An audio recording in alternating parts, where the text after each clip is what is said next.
Ongko na Radio Bulundu Mata San Francisco. Mekauti Kenda Vatalai.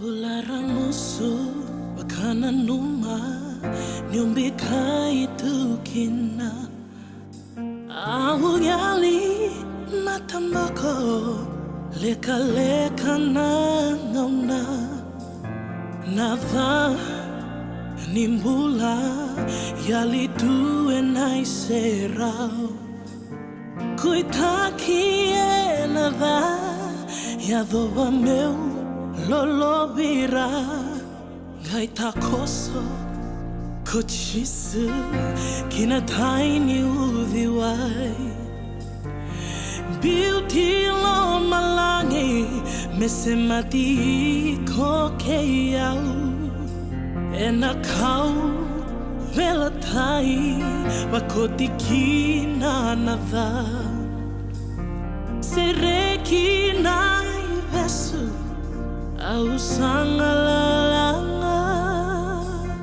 vinaka chisu na nomuninra vinaka chisu na bebaka mulai vinaka chisu na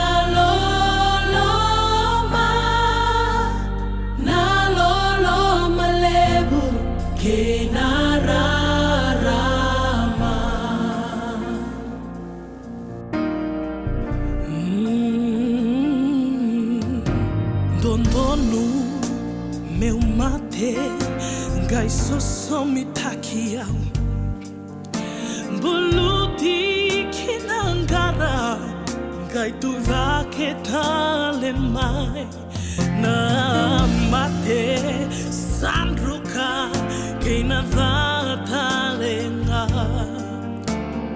kau anindani lami bakambulai kendanga Vinaka chisu na nomuninra Vinaka chisu na bebaka mulai Vinaka chisu na loloma lebu kenara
Ongko na Radio Bulundu Mata San Francisco.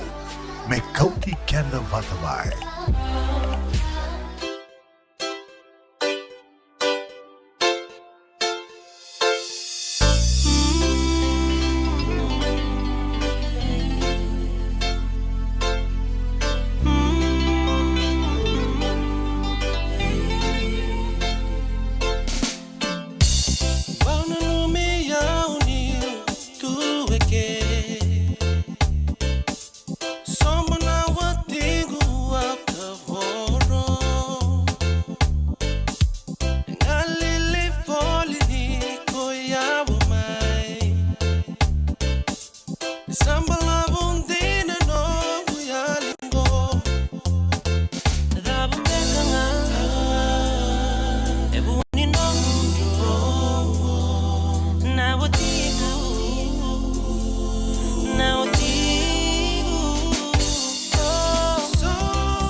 na sa royama verto na Paradise Roots serto mai veva kamaro tektukani vikenda e na kabi binaka ni vakarambukan dendai katini ka vitu ni singa ni vula November. Tatalo saratiko na toso ni ngauna muni madha mengo sana uti talitu na Thanksgiving ya vakanu ni binaka tikani vakambula tikani se venga na vanua ni sama tiko mai kina e na kabi binaka ni vakarambukan dendai o bia kerebi basuti tiko mandangani mai teko bumbera tiko na nonda programa ne kabi ni kua o sa sanga tiko mai dona ngona malabu na nungu sa sanga tiko me uiada mai na studio oso tiko pakalebu na ngoni sala me baka ua baka madala taka tiko ani na singamoni tini oso sara tiko nga na vito se aki na ngoni sala na city level San Francisco e na buku ni mbose level ka baka iduru tiko kina e na madhango mai dhaba sara tiko nga ni kua na noa ke baka ni abaka mure tiko na itukutuku e na nonda banua se na itukutuku Amerika California na noa watal no taka tiko talingaya ni veroto mai viti ni songo sartunga na Bay Bridge na matake na noa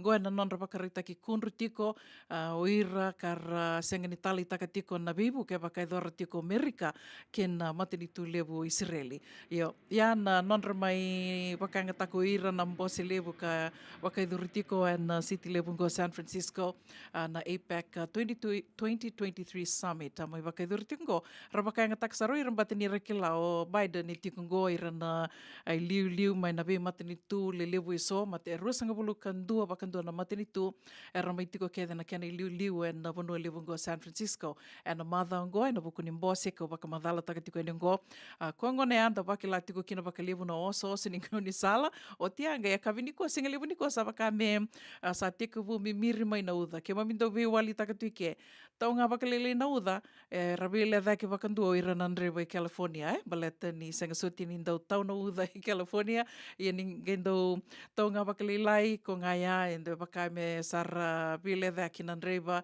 da riba mbi nan reiva baleta ni so da rauninda kai resenga tu ni wakai ngataka non rabaka sama ni ran reiva e rabaku sakusa tu resenga ni wakasama taka tiko ira na lenga roniado ngai da kilawe na katalinga ke wakai senga tiko bu mir na uda na nguna talinga e sendo na nguni sala sisi sarkina wakalebu.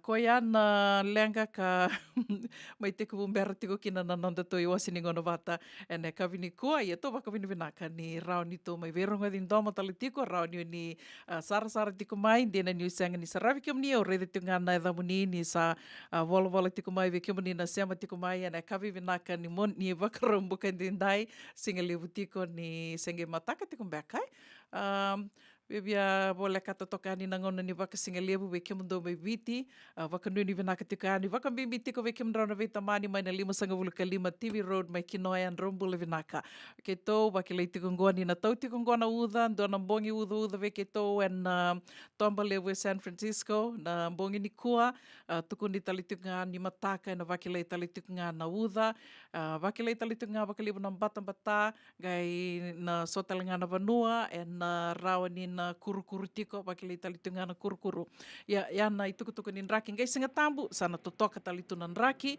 rau nito baka nui tiko se to nana maki kena Thanksgiving ni na nraki vinaka tiko ya na kaira baka rita tiko mai nandau ni nraki veke de to na tomba levu go San Francisco na madhango na moni madhango me adova tiko na moni madhango mai ngo sabatungo itini kavana miniti me vana kaloko vinaka vakalevu na sema tiko mai kira tinga ke ni ngai sama wale ngā mengo, rau ni wasiato ngai ni na nonda tu page, doto kana like, follow us as well, wakatel ngā kena na YouTube, ke rau ni ngai subscribe tali tuk ngā, kena ni tu YouTube channel, tiko tala ngā na Instagram, ke na TikTok, dau maka sara wakalebu, and donango ni sale rau ni nandau vevu ke tu kena, na kena mai ngarabi tiko na nonda bata ngo na radio mbulando vata, ka rau ni da mai vese mati tiko kena na veisinga, rau ni da mai vewa sei tala noa tiko kena, ve kia mani nandau wako i tala noa mai, wako i tukutuku mai vi naka wakalewu na no mani ndau ve wakambau titiko ki na radio mbulando vata San Francisco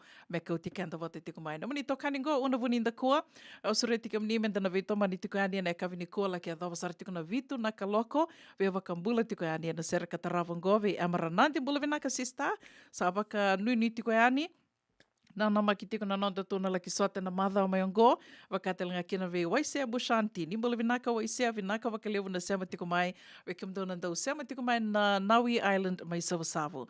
Kalonga ta talitunga na mdo moni madha o na moni madha o ngo, wakatelanga kina ve wati ke tamani, nimbula vinaka, neila chileta na wangaliba, wakanuini vinaka tiko yani ve kimdo na City Cruises, au ni taka ni ndo mbula vinaka ke tiko, and madha o ngo, kau wakambauta ni ndo sana rani na lutu tiko ni dhengu ni sa oti na mbose na madhango na oti tiko na mbose ni kua dina to dhoko vika pandrau vi teatha ki chone tuingali mai Australia rasa waka o so sendine sora mai boli taki tiko na nondo to bata sa kere tungan kero ni ramboko lebi tu mandayani erdo tuko na ngando vi wali taki tu off tu mandayani ngore kere wakambula tali tungayani vitori ketinai ke kamdo ke na sema tikongori mai na atu kuka nimbula vinaka onu taka ni totoka tunan raki mai asana ngori ka wakatel nga kina ve kemdrono vi watini mai Australia chane ki ateda tungalin rombula vinaka mbula Emily, thank you for tuning in.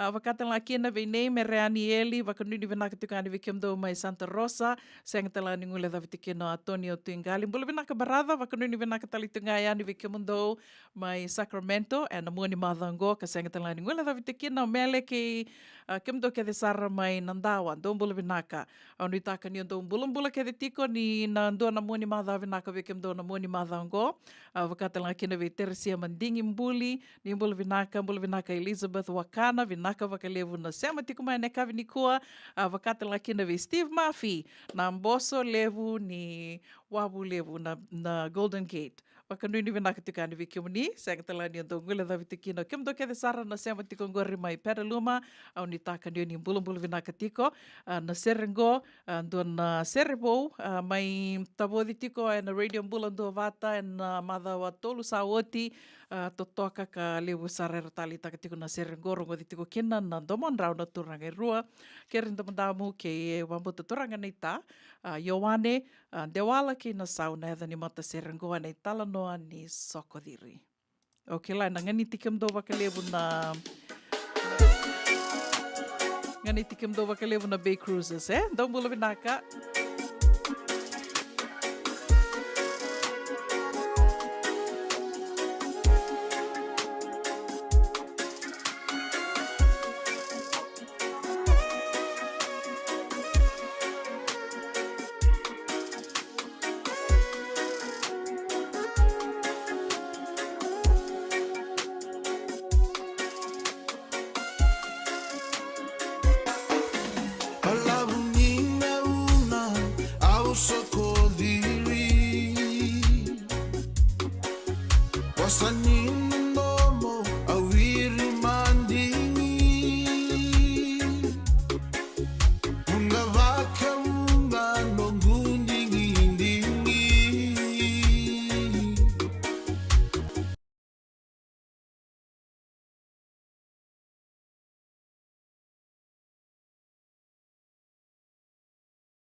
Why you tamani ovisa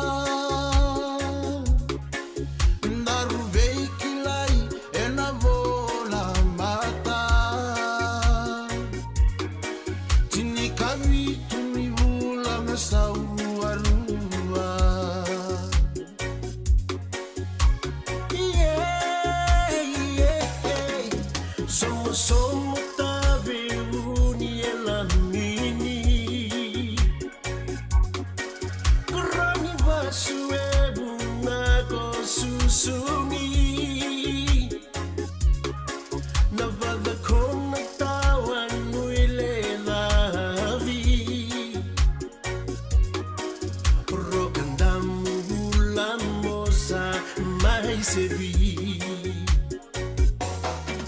Senitangi maudia Mboroya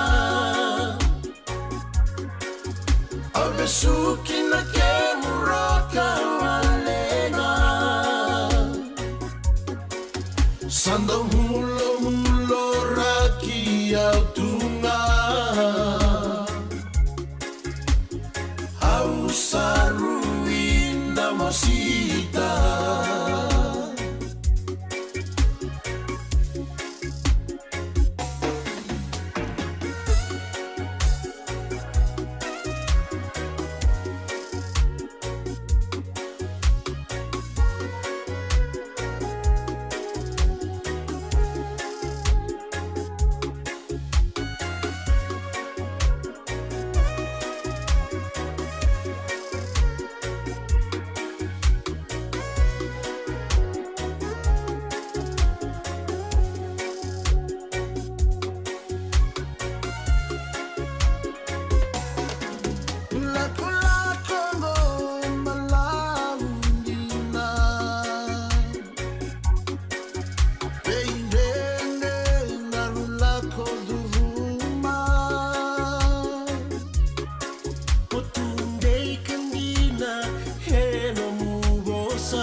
Senitangi mavia Mboroya Abesuki na kemuraka walenga Sandau mulo raki autunga Ausaruinda mosita Senitangi maudia Mboroya Ausaruinda mosita Senitangi maudia Mboroya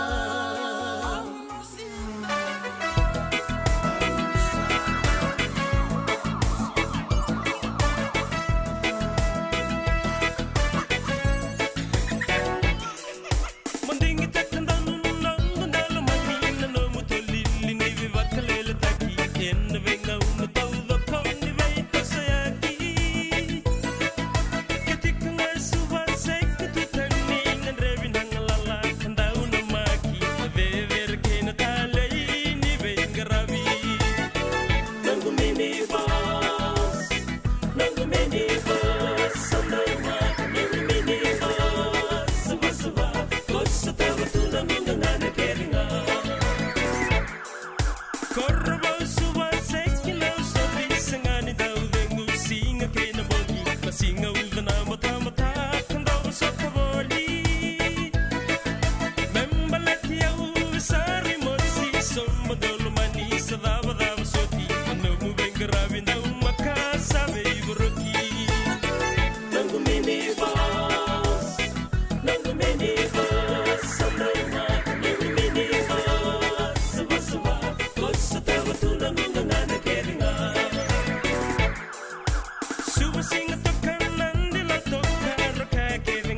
Sengan dina ni kara rawan na taka waka kekiwa. Ia endona kainda wipu ke kawaka mamanta taka tuna bengarabi. O ia ke tuna kenda to kakana. Na ika, na dalo, na bisikete, na reo bata, na sunbells e tinimbulu makau. We kenda to na senga tiku ni driver, se senga ni waka motoka, kanda u Ren na te tube to seaki. Erto satu wakarau na Divine Pacific Food Mart mai Sacramento, merto talaveani na nong ni boli-boli. Rawa sara. We tartarangayani na taliboni diwa dua ono toluwa diwa ono saivarua. Merto wakarotaka katalada mai na nong ni boli-boli, ena kena ngona totolo tua. Divine Pacific Food Mart, Vitorua Diwawalu Franklin Boulevard, Sacramento, California. Namba di telefoni Viwan 21 Toluva Diwa ono Saivarua. Erto ngarap talangan ni kena lewang suburi ani nanomu yaya. Mai na nonor to stoa kena nomu mati ni katumba. Nungu chisu nungu badua. Dorongode na vima maniono kina vitu ene kawni bugululu we kemudawe California. We mamani ruane kavi kina tolu ene singlewu ni lotilewu we kemudawe viti. E warotaka na New Methodist Christian Fellowship USA. Rongode na Radio Bulandovata San Francisco me kauti kenda vatamai. Hai, kemudawe bakando tunga me viti. Sa waka matalau na namundo kobati. Sa lemo na kemudawe tinika na tinimbulu makau na bisikete na rewa bata. Red cow, wupo. Dasa kusi masarangan na ikatungo. Gamay tutala na kenurnibondo kenambele. Pai, correct. Daw boleh mai be. Oi, dosa itu ni kila. Kita boleh ngamai na Maulimat. Tok nganggo i Santa Rosa. Mai be. Na Maulimat wele. Daw kona na nonda business na ngoli tau kay Amerika. Daw kusamay. Daw may volleyball na Maulimat. 4525 Montgomery Drive, Suite 2 and 3, Santa Rosa, California. Na dawi kalawa kay Mrs. Titilia na itini. Wei talanota ki kena na ulu tanga mimbi ka daun rendre na kena wei talanota ki sewa sei ana matana lewu. Ulu tanga ni tosu ki liu. Wei waka ungeti kan dau wei la beti. Rongode na wei akabi ni tu siti ni sibna tini karoa na tini kalimana meniti wei kemandau ibiti. Sibna lima na tini kalimana meniti wei kemandau wei California ana wei singa moniti. Ana wei tau koni ni JJ's Food Shack, Santa Rosa, California. Rongode na Radio Bulundong Wata San Francisco me kauti kenda watamai.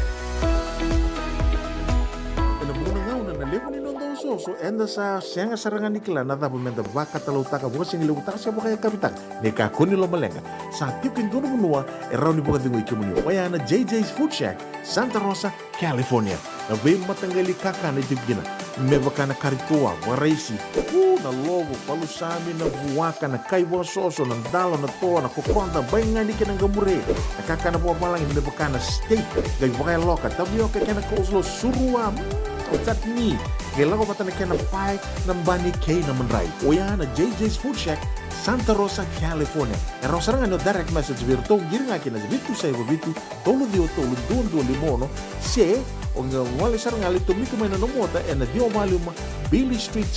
Oya e Santa Rosa, California. E rawata lang ani rito ulit dilibata ka na kemo katalo wasing lebo sa wanga kabi ya may Santa Rosa, Kinavato. JJ's Food Shack, Santa Rosa, California.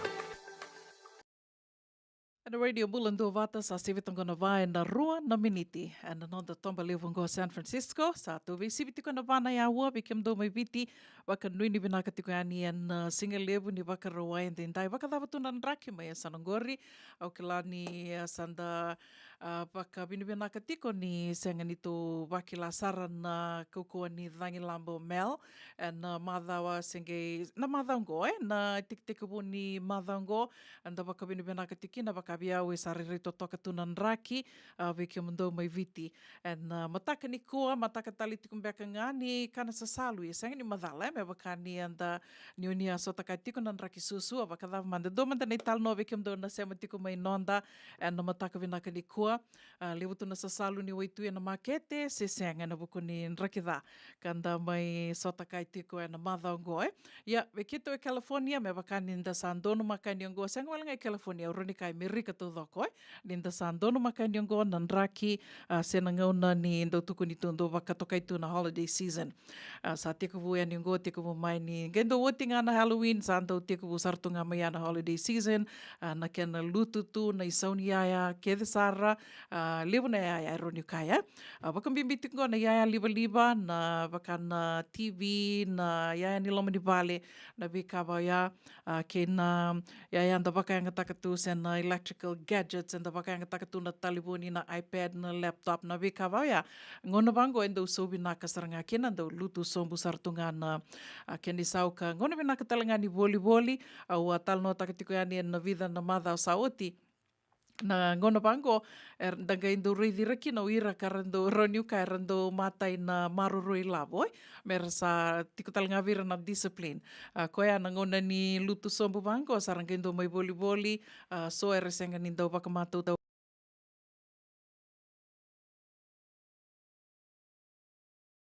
labong kanga sena cash mai boli saranga ni aya karando vina kata tu rawara kasartunga mengono bango ranga indo mai boli kina na bakarombuka mai ngondo tuguni tu bakarombuka oti na Thanksgiving na Black Friday ngono bina katalanga ni boli ya na kinda bakamini bina kina na ngono ni sa raw tu na boli online tiko na kena dha tiko talanga na kena binaka o yau endua baka ondo bude sa takatu na boli online sena boli na internet baletam beka ni ondo bia reida saranga ondo lako me uli baka tara me reida me baka ndita ka ni osako endinango bia au binakata ya rani unge bolia ya ondo reida tiko romandanga ngonga nela e sa mata usaranga birau na boli tiko na internet be madau nga sanda reida tiko sando na katene la koya ni rua tolu na katene la koya ni yo ngonga ne boli tiko na internet sa au bambuta ni be kemni na saba kamata te kemni tiko na boli na internet oni sana kilavi na tiko na kene wale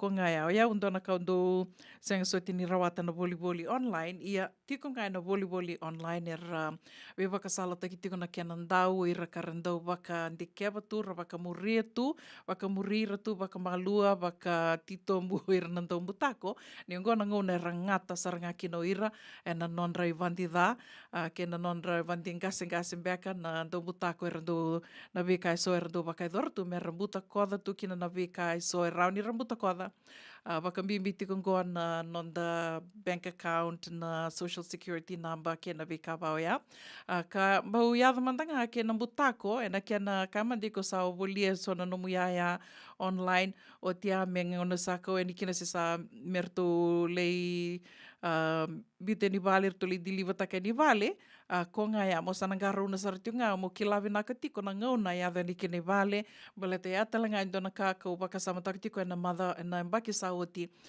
tumbu dhake saranga ni wili ni butako na kena do butako ditiko na ya karasa kilanda order takan online shopping, internet shopping o tia menga indo koe ni vale sartunga uira karasada uiri wabo kitu sa nonra taka sartunga na nonra vangaratu na wakarida tu na yaya na kena limbiu ya ni matani katumba senga ni mbero uira na nonra sa lak saranga ya ni ratomika rakautai tumbu dhake saranga ni wili ni mutaka wao ya na baki sawoti kau wakambota ke waka enda na wakamuri tiko ni tukutuku ni ambaki onko en bia baka telanga ki na baleta ni sa lebu na tamate boli online online. E ando na matanggali butako. Ia sange tiko talangan na butako karabe baka sala te tiko kina baka liabu na kenandau. Mentanang kangaruri tiko ni rawa sara ninda kuitaki na nonre lawaki. Baka mbimbi tiko ni ngono kona kakedengan ta sa baka ngata kina non ta taliboni.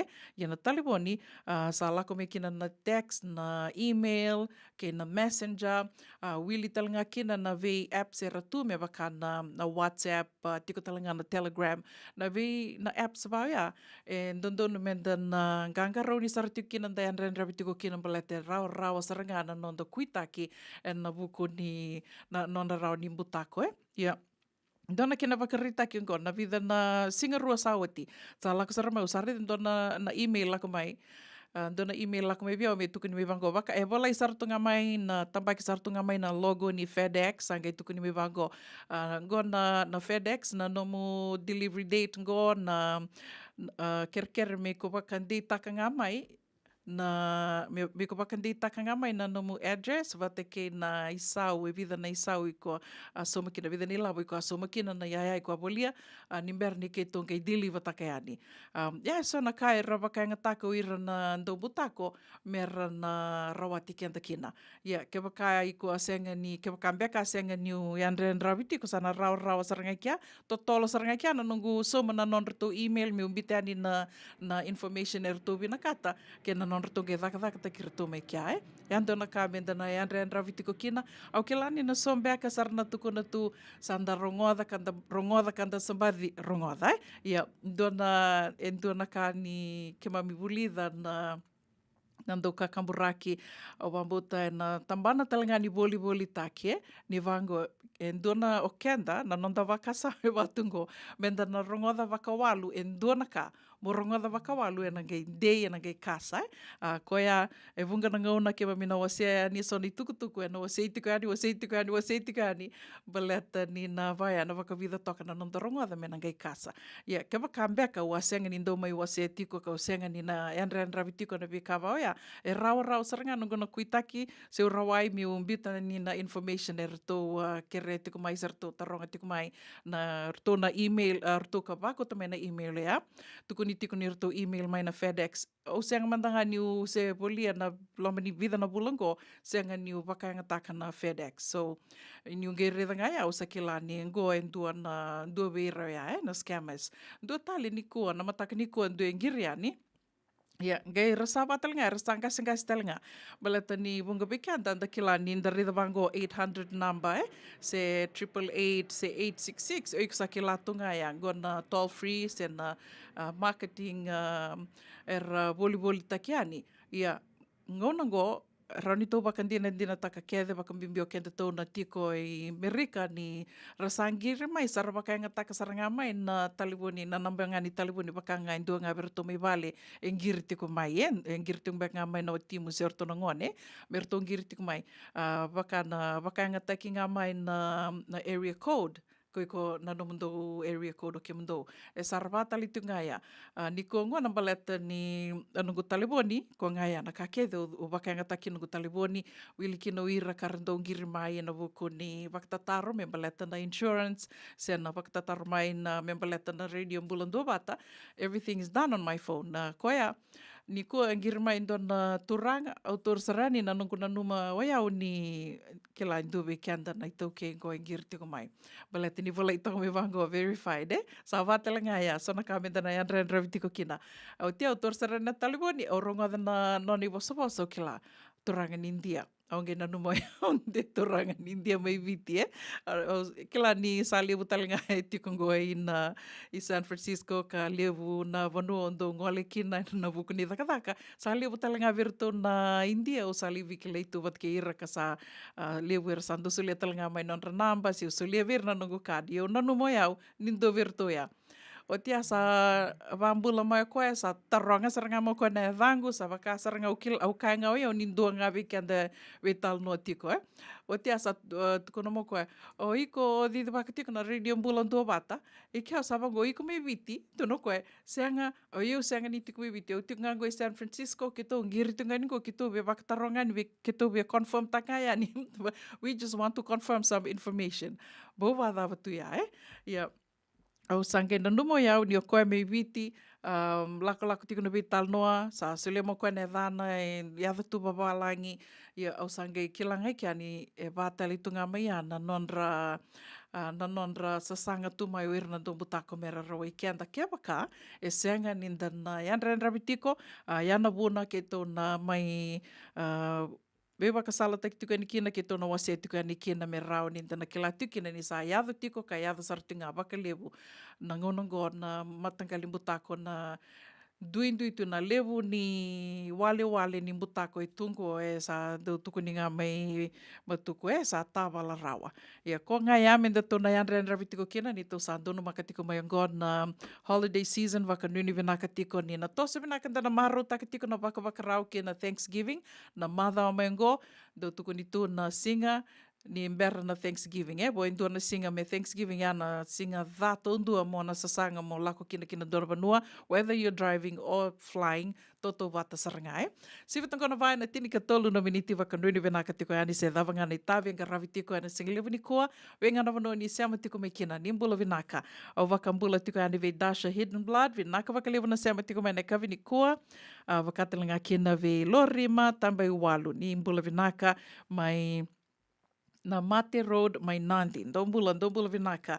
Wakambula talitungani vei tuisa wau pedeli, vinaka wakalevu na seama tiko mai veke mundo mai na mangu a se rua, wakanduni vinaka tiko ani ni tosa vinaka tiko no venga ravi, and singalevu ni wakarua and dendai. Wakatala kina vei Dan Bale, wakanduni vinaka talitungani veke mundo mai na nausori mini bus stand, sangai oti sarangangona no mundo sere, au ni taka ni do atompoko mai na no mundo sere, wakambula talitungani vei Luisa, Maiden Kumbua Mbola, ni mbula vinaka lu, wakanuni vinaka tuka ani ve kimdo, wakatalinga kina ve turanga weka sandende, o ni taka ni o ni mbula vinaka tiko, wakatalinga kina ve turanga ni ta, wali ki satakala, wakanuni vinaka tuka ani ve kimrau, baratha mbula vinaka, wakanuni vinaka tiko, ni tosa vinaka tiko na venga ravi, mai na sena vili niumbeka, mai na vili longa niu kwa, wakanuni vinaka talitunga ani ve irena tema, mbula vinaka Antonio Tupua, venga na vano ni sema tiko me kina, o ni taka ni o ni mbula vinaka tiko, wakatanga kina ve Balts Rosé, ni mbula vinaka Neila Chileta, wakatanga kina ve Nunia Ranama, ke kimdona ve tamani nei seva, Ranama mai New Zealandi, o ni taka ni ondo mbula vinaka tiko mai New Zealandi, wakatanga kina ve Eleanor Rasinga, ke kimdo mai Santa Rosa, wakanuni vinaka tiko andi ve kimdona ve tumbuni ve tukani mai Santa Rosa, and kavi ni wakarumbuka ndendai. We wakambula talitunga ve Inoke na Ilumu, vinaka wakalevu na seama tiko mai, waka nuni vinaka tiko ve kimni ke sarna ngone ni matana isau Wainimala. Ni tumai viti ke na vea sai wurubura ke sara, o tamai vanga e na numi kimni tiko ai ni mai Malevani, e ne kavi ni kua. Nimbula vinaka. Mbula vinaka mbui TJ. Isa, sandende, io Thanksgiving colors nga daramaki tiko ngo, wakanuni vinaka tiko ani vike mundo. Mbula vinaka Queen Dresden. Thank you for tuning in from Colorado. I hope all is well. Wakambula talitingani vi Akuila, Doria Kula, vinaka wakalevu na seama tiko mai Australia, ne kavi ni kua, ni taka ni ando mbula vinaka tiko. Naida Kuini, vinaka wakalevu na seama tiko mai, and kavi ni wakarombuka ndendai, wakambula talitinga vi kimdo ke sarna leoni koro ko seavadi, waturoba, wakanuni vinaka tiko ani vi kimni, ne kavi ni kua. Mbula rame, wakanuni vinaka talitungani, tupou, wuki na mua levu, vinaka na seama tiko mai, ne kavi ni kua. Wakatala kina vi President Lee, wakanuni vinaka tiko ani vi kimunrau, tumbui Grace, nimbula vinaka sista, ana takayawa, sengatala ningula davitiki na waisale turva, nimbula vinaka, mai Namale Resort, mai sabu-sabu, ni taka ni ando mbula vinaka tiko mai sabu-sabu, wakatala kina vi Lorima, tambai walu, nimbula vinaka Jim Swinga, ni taka ni ando mbula vinaka tiko, sengatala ningula davitiki na kimdo ke sara mai na Midland, mai Ingilandi, ndombula vinaka samaririmbo ngilevu tumbeka ngori Kingsland, wakanui ni vinaka tiko ani veke mundo, sangatala ningula davitiki na Ben Sarewa, mai na Lekutu District School, mai Votua Lekutumbua, nimbula vinaka, ni taka ni makara vinaka tiko ani na bioliva ni radio mbula ndo vata, ne kavi ni kua. Pengana panoa ni sama tiku me kina mena ilutua tiku ni tavi da manganga ravi tiku na kavi ni kua na vesere kia de sara wakatangi tiku ani na radio mbulan do vata na kavi vinaka ni wakarambuka ndendai ni sa sivitonga na va na tinika vitu na viniti.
Radio Bulan Dua Vata, Mekauti Kenda Vata Mai San Francisco ki pura-pura, Sema mai gai wase yani.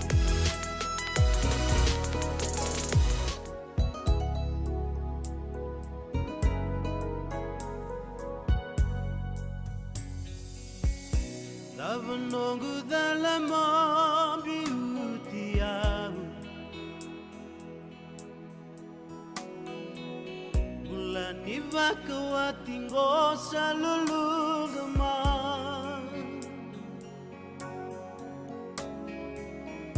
Auto akino da rauna bisami lumamu Sera tola lai na ngone ko sangoletu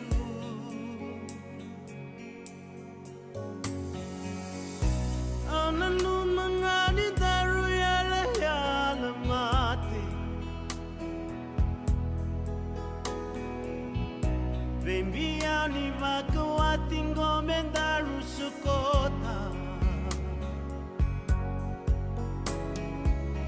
Rakaya nito mamalumundao keleva nawaga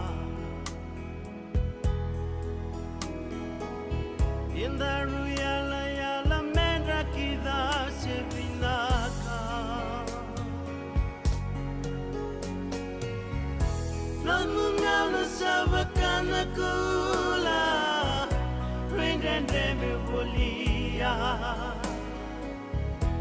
Atangi na iloka Ni matani bonu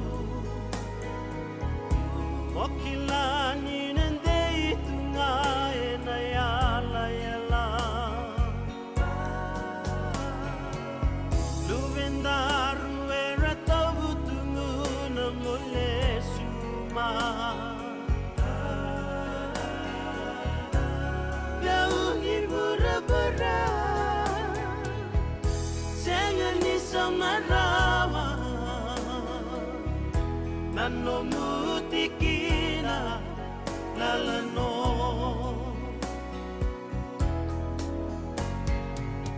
Anda baka tataro lo elomangu Yalo ni matamu ni babotu mai Ukumeva kana lawa no muveda bilaki Taubi au na kena uda vakila no mamosi Otangi vatu ni kavara kuvele dayaki Nikaliraki mai sangu rangu kalomani Luvenda rura tangi ni alina wakati nani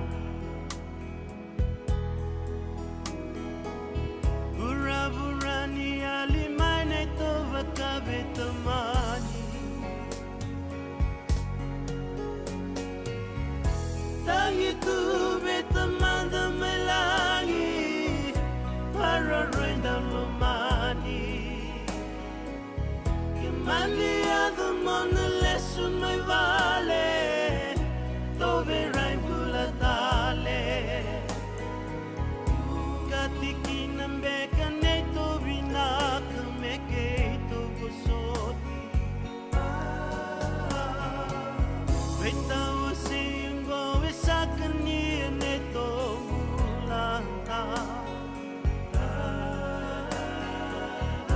Pamole sumaye vale Meotina rarawambo Menda tobe lomani ulavo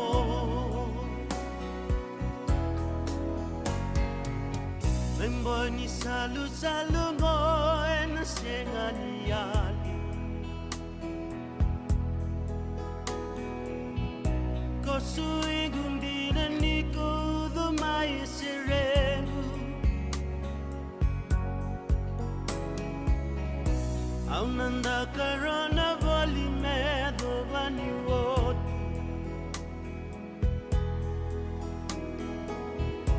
Yala ngoko mate na kina yoti yoti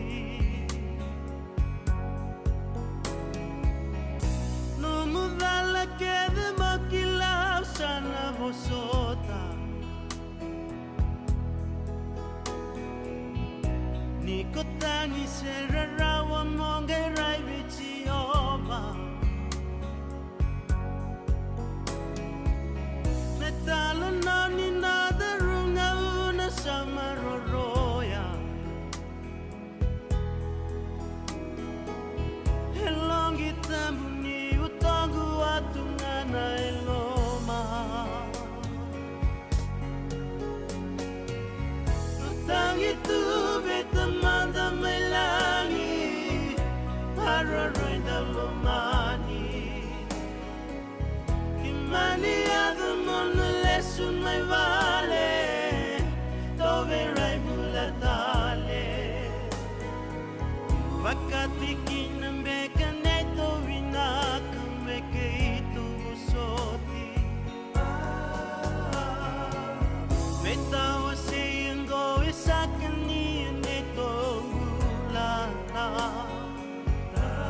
doyan robina kana maraman na ita.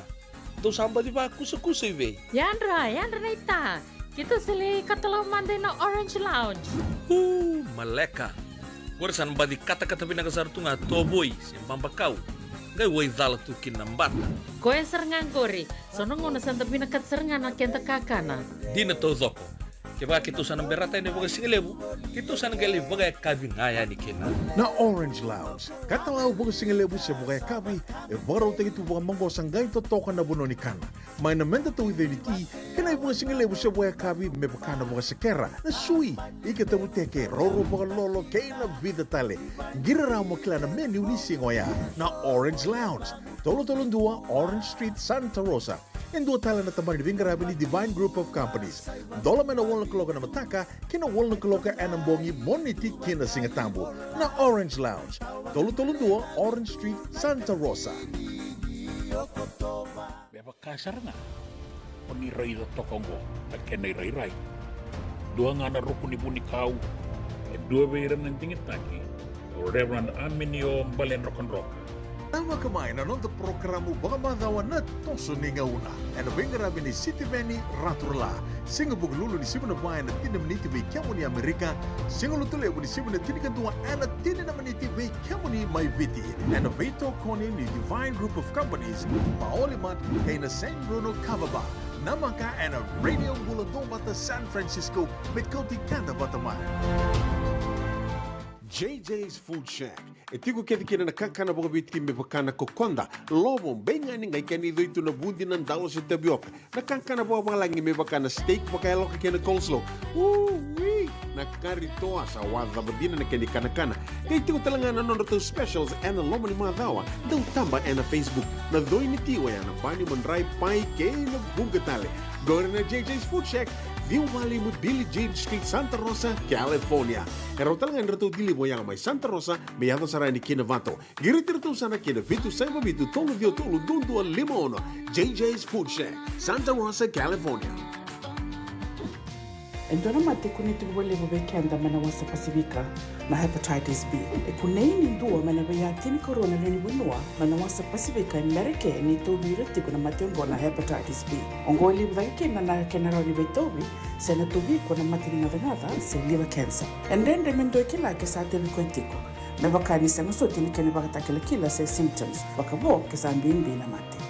Mbimbi ngona kila mono bakani kebi membaleta na hepatitis B. Peter mai kena telefoni 526 ono vituva 51watolu sesi koba na nondo to website www.sfhepbfree.org. Boleh binaka ni Matthew ni sawa kuskusibe. Isa ni bulo binaka o se vivi mandongo kina maolimat. Ele taka kina endona nito pakataka kana lelai. Yo leu kutaka pakatotolo ni bernir to yave ani na bulangi. Oi, odea bakasanga. Erto bakasanga telanga ora to. Sarara sarna. Go enta so mga nakakana. Esen enta so manakena bakanya takina olo. Oi, okay. Nagsaraman dakilatiko. Maulimad, Valley Marua Lima, Montgomery Drive, Suite 2 and 3, Santa Rosa, California. Veitartara sarani kinanaba ni telefoni 125 saiba vitu tolu 5 vitu. Ena kena itugu matalalai. Ana radio bulan do vata samai votongo iru sanga bula kawalu no miniti me lima na kaloko kinda wakika menina sangay sema voti kumai kena ndo tali na nonde wasini ngona vata na kabi vinaka ni wakarambukan den dai na katini ka vitu ni singa ni volo November au ni taka ni tosa vinaka tiko na wakawakarau kina Thanksgiving vikim do en bono lebu ngo Amerika Thanksgiving o yandu karua tiko ni oti ni lotu lebu na na bula November karua ni oti ni lotu lebu na bula November ya na bula na madau katumai na singa lutu lebu unui taka ni sato sabi na katiko na nonta baka rotiko ken Thanksgiving dona ka kerondo vetal no taka baka lebu ke Mrs. Naitini go na ni roporokara mo na via kabi ni moniti be kema ni na senga tiko ni sembaurongo ada baka dua au seriti kema ni mo ni ndonge nana makemana sig moniti kabi ni moniti ka kai senga ni dalata se don rendre be kema ni mo ni rongoda mai na nonda programo e na vea kavi mai na tolu ki na vitu na kaloko senga na lenga.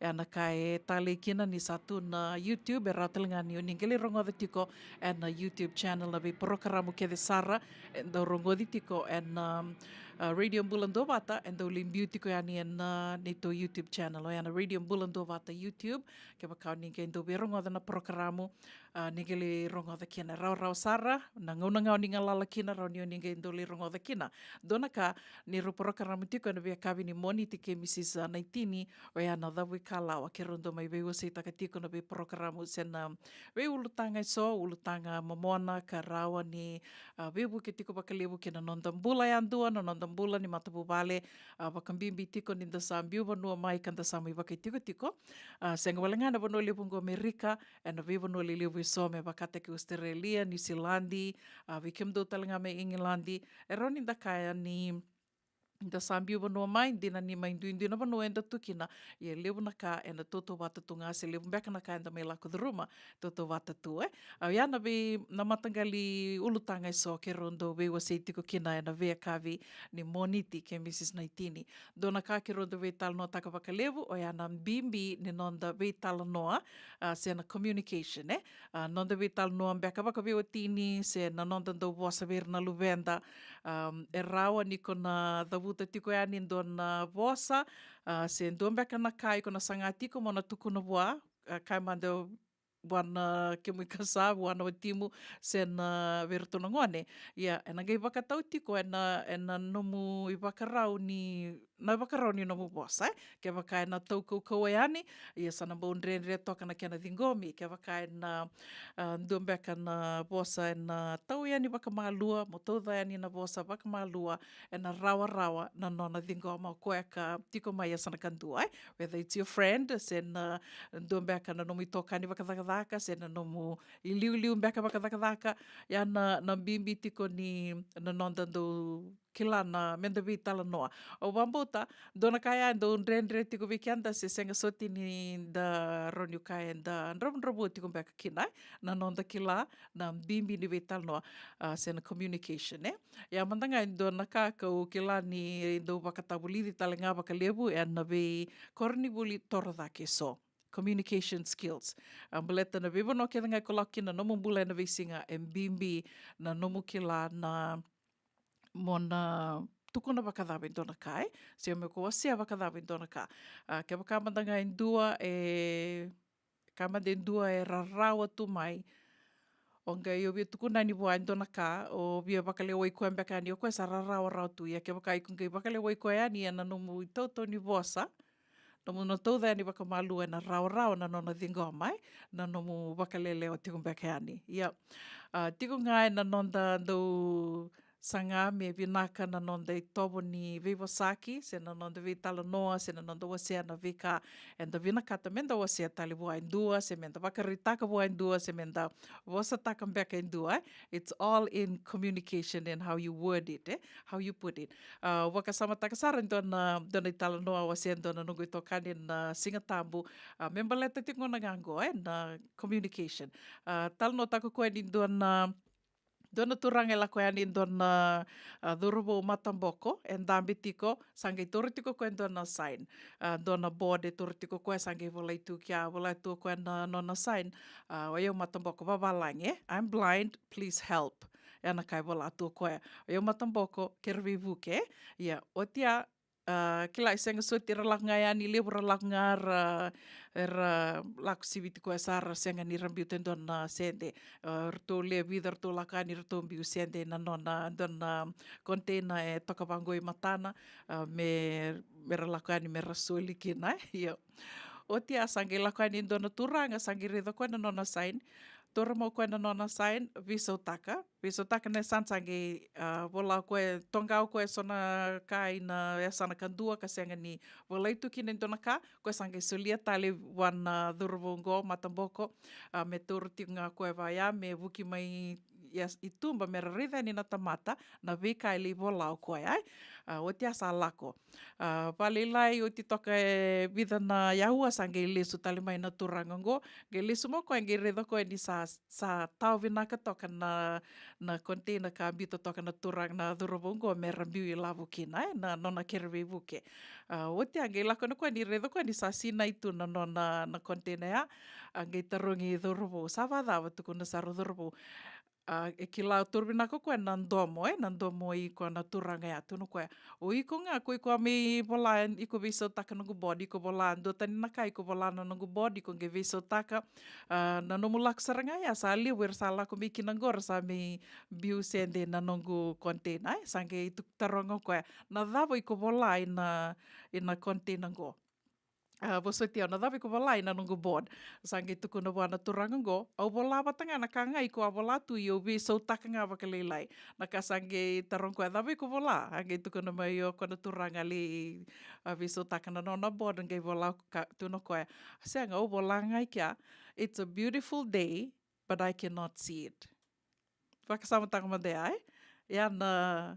Kela na nonda viso taka na vosa enda da vuta, na i tautoni vosa, ke na vika roni na laki wakavurea tale wa indua se veira ka nda sangati ko menda vosa veira. Communication skills is very important ka wakamimi talanga na vosa enda na taudai. A koea, na volatu koe liu, I am blind, please help me. O matamboko ke rewe vuke. Nge lako ana turanga sa nge le viso taka koea. It's a beautiful day. I need, please help me, but I cannot see it. It's a beautiful day, but I cannot see it. Era sa ringa mai, sara ke lau ira ni matamboko ka wakaungeti na elonra, mera vivu ke. Ia na ndui se na mbimbi ni nonda ke la na nonda i tautau ni vosa ke na veka menda na dhavutai. Wakabura waka sama tiungana mo ni madhango, wakabimbi ni nda waka na matatiko, ki na ndua tale na madhau, vau na madhau mengo, madhau bimbi tiko ya na madhau ni Thanksgiving, and na vewa nua liliwe sos, and na ve matanitu liliwe so, and waka na numi kena na Thanksgiving. Sa watunga iruasanga vulu na miniti me lima na kaloko na sera kataravango na ve waka mbula tiko kina, ve kemando na seama tiko mai, ve naka waka lewa mbula, ve naka bil, sau,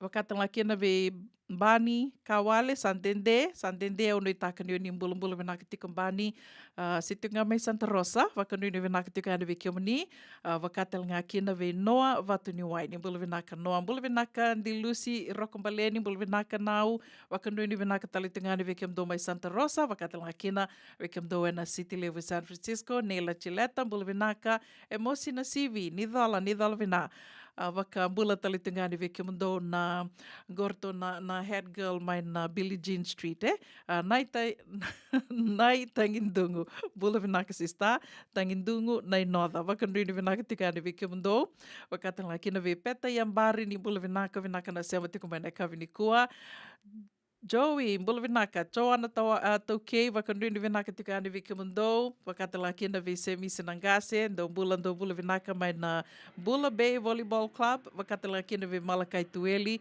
wakanduini vinaka tika ane vike mundo, Tale, mbula vinaka Tale Bowman, wakanduini vinaka tika ane vike mundo, wakavita mani, mai Santa Rosa, unitaka ni ndo mbula vinaka tiko, wakatala kina ve Neita Alice Ngalo, isa, sa o tingo indora madhau ai wakanduini vinaka tika ane vike mani nei tā mbula vinaka Singalei ve wakanduini vinaka tika ane se venga no ni sema tiko mai kina e nei kavini kua wakatanga kina ve koso Magi mbula vinaka Magi wakanduini vinaka talitunga yani venga no ni sema tiko mai kina e nei kavi vinaka ni kua ni taka ni mbula vinaka tiko ka wakatanga kina ve Marama nei tā, Marida Pita, Sandende koni ali mai, au nui taka ni mbula vinaka tiko, venga na vanua ni vili ni utiko kina, e kavi vinaka ni wakarombuka endendai, wakatala kina vitavi ni Sandiri, ni mbula vinaka, o tonga e tini kawalu na miniti me lima na kaloko, and a radio mbulando vata San Francisco, me kauti kianta vata mai.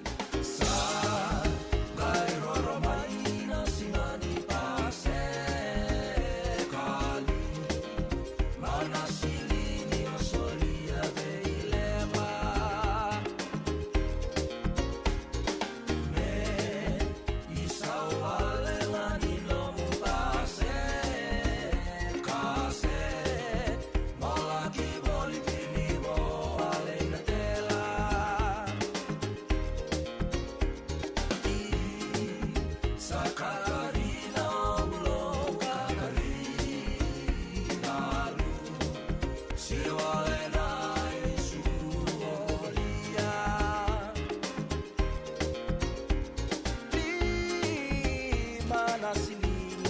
salia wale ina me sao wale rani me mutiria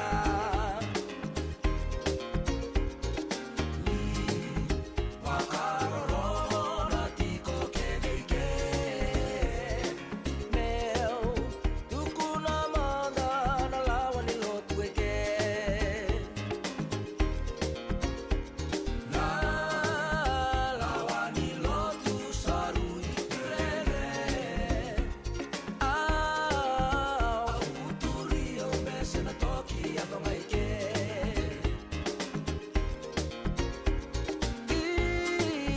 Isa Katarina ombulo Katarina lu Siwalena isuru omolia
Radio Bulan Dua Vata, Mekauti Kenda Vata Mai, Mai San Francisco ki Burubura, Sema Mai Ngai Waseyani.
do baka totolo tiko. Do saya lupa lamu dina.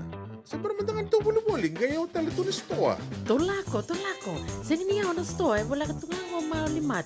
Kaya binakan ni satu kit serangaki na nakatungan reba, may paleta na nato ito ilalako. May binakasaranga. Boleh roti kari bateni kina. Da tu birito na bisi nga kari mateni, said means kaya na sausage roll. Gaya rito makuntal nga na bukas sangay mo na bisi. Kaya tel mo na address. 4525 Montgomery Drive, Suite 2, Santa Rosa. Do baka pa raw chubeka kina do na ni matubale, senong do boli nga baka matawa. Wala to mata kina mauli mata. Esa tu kede kina na yaya ni kakana. Yaya ni ti kina bikala lai tale so, kanda unrendre na kunea. Tu raw talaga ni kota nom ni boli ke baka ni tigo men na Marine se Sonoma County, kandendre nom ni bila ko haki. Bitar tarani kina napa ni taliboni, 125 saiba. Bitu tolu 5 bitu na kena itu matay lalay. Mauli mata, 2525 Montgomery Drive, Suite 2, Santa Rosa, California. Yavalata, Deonangay Velata, and Radio Bulan Duavata. Vitalo no te kina na bika membaleta na nondong bula. May weira na kena daw may natambanan ni bula so. Nasi na puniway. Promoven na bana kaloka na Vika Avenue City and na veto ko ni Lincoln Heritage Life Insurance. Na kamba ni Life Insurance kanga nitikan na kaywiti Amerika. E na muna nga una na levo ni nondong so enda sa siyang sarangan nikla na dapat menda baka talutaka buka sing ilutaka siya baka kapitang ni kakuni lo malenga sa tipin dono munua e raw ni buka dingo ikimunyo waya na JJ's Food Shack Santa Rosa, California na bay matanggali kaka na itibgina me baka na karitua waraisi na lobo palusami na buwaka na kaiwa soso na dalo na toa na kukonda bay nga ni kinang gamure na kaka na buwa malang me baka na steak gay baka loka tabi yoke kena coleslaw surua tatni gela ko pata na kena pai ng bani kay na manray oya na JJ's Food Shack Santa Rosa, California. E rosaranga no direct message virto giringa kina bitu sai bitu tolo dio tolo don limono se onga wale saranga lito miko mai no mota e na dio maluma Billy Street oya e Santa Rosa, California. E rawtalanga ni rutoli dilibata kan ne kemu katalo washing lebu sa wanga kabi ya mai Santa Rosa, Kinavato. JJ's Food Shack, Santa Rosa, California. Nungu chisu nungu banua. Dorongo de na vima maniono kina vitu ene kabuni bugululu we kemudawe California. We mamani ruene kabi kina tolu ene singlewu ni lotilewu we kemudawe viti. E warotaka na New Methodist Christian Fellowship USA. Rongoge na Radio Bulan Dovata San Francisco me kauti kenda vatamai. E senga dina ni karaurawa na vaka vaka kekiva. Ia endona kainda wipu ke kawaka mamanta taka tuna bengaravi o ia ke tuna kenda to kakana. Leika na dalo na bisikete na reo bata na sunbells e tinimbulu makau. O kenda to na senga tiku nindraiva se senga ni waka motoka kandau drendre na tutu beto seaki. Erto satu wakarau na Divine Pacific Food Mart mai Sacramento merto taladeani na nong ni boli. Rawa sara.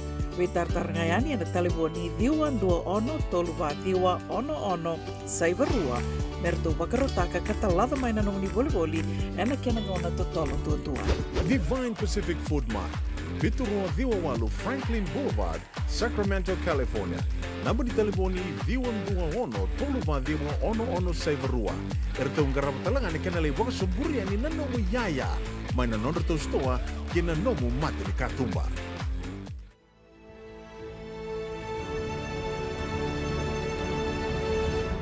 Ongo na rongo may bala ni Songo and a radio bulando vata San Francisco. Me kauti kanda vatamay. Ay boto. Tungani tuku ya roti ko mai na kabi ni kuwa mai lewana tukani na nonde wasininga na ni rongo mai bala ni Songo ngo na buk tungani lotu dokobata sen non lotu dokobata tiko na New Methodist USA sa teko bo sartunga ni mataka ne katini ka walu ni singa kina moni tine karusanga buli singa na bakai dortiko se teko bo takitiko non reto we bakalutu takiongo mai Winnipeg mai Canada o tioya go na moni madango na madau katu mai na singa po ke lulu nei karusanga buli karua ni singa na ngai mai bakai dortiko kina ndo na fellowship in Talanoa session o katali tunga kina na bakai kabi na mai bakai dortiko na Yam Buffet and Grill e ana wā tolu saiva, Florian Road, Sacramento. O te oia, o tina singa vuke lulu, sandanangai mai sota tiko, e na wakarau mbuka, ke na wakarau ai mai ongo, nei ka rua sangavulu ka wā ni singa, ke nei ka rua sangavulu ka 5 ni singa ni November. Oti tiko ni lotu dhoko wātongoa se na we wakalotu tāki, kana mai wakaidori tiko, and the Embassy Suite Hotel Conference and a 101 McKinnis Parkway, San Rafael. 101 McKinnis Parkway, San Rafael.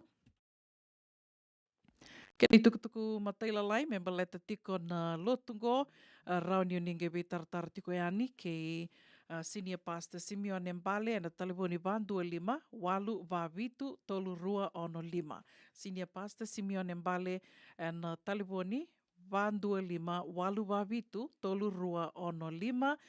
Ka rau talangani o ni we tartareani ke Senior Pastor Savenada Tuivanga and Vitu Saiva Vitu 5 Diwa Saiva 5 Senior Pastor Savenada Tuivanga and Vitu Saiva Vitu 5 Diwa Saiva 5 Ia ngai ndona i tukutuku e adara tiko mai lewana tiko anina no dewa siningo na ni rongo mai wali ni songo na kapi benaka ni wakarumbuka ndendai ne katini ka vitu ni singa ni vula November. Se mani songo dhabanga do lewana tiko se ndo sengai lalawa taka tiko men tau ia butaki tiko na ndona ngona leka da kela ni songo keve tiko na keni naki.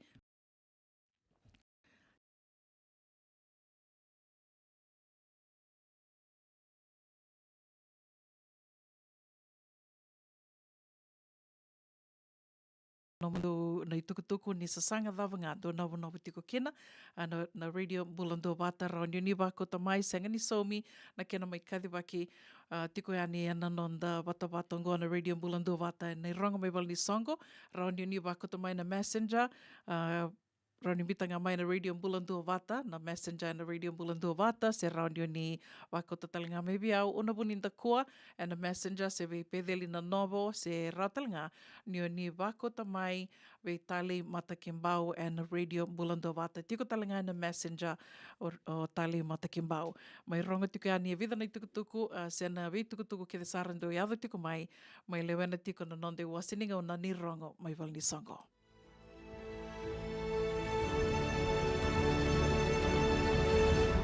Ongo na rongo may wala ni songo and a radio Bulando Vata San Francisco.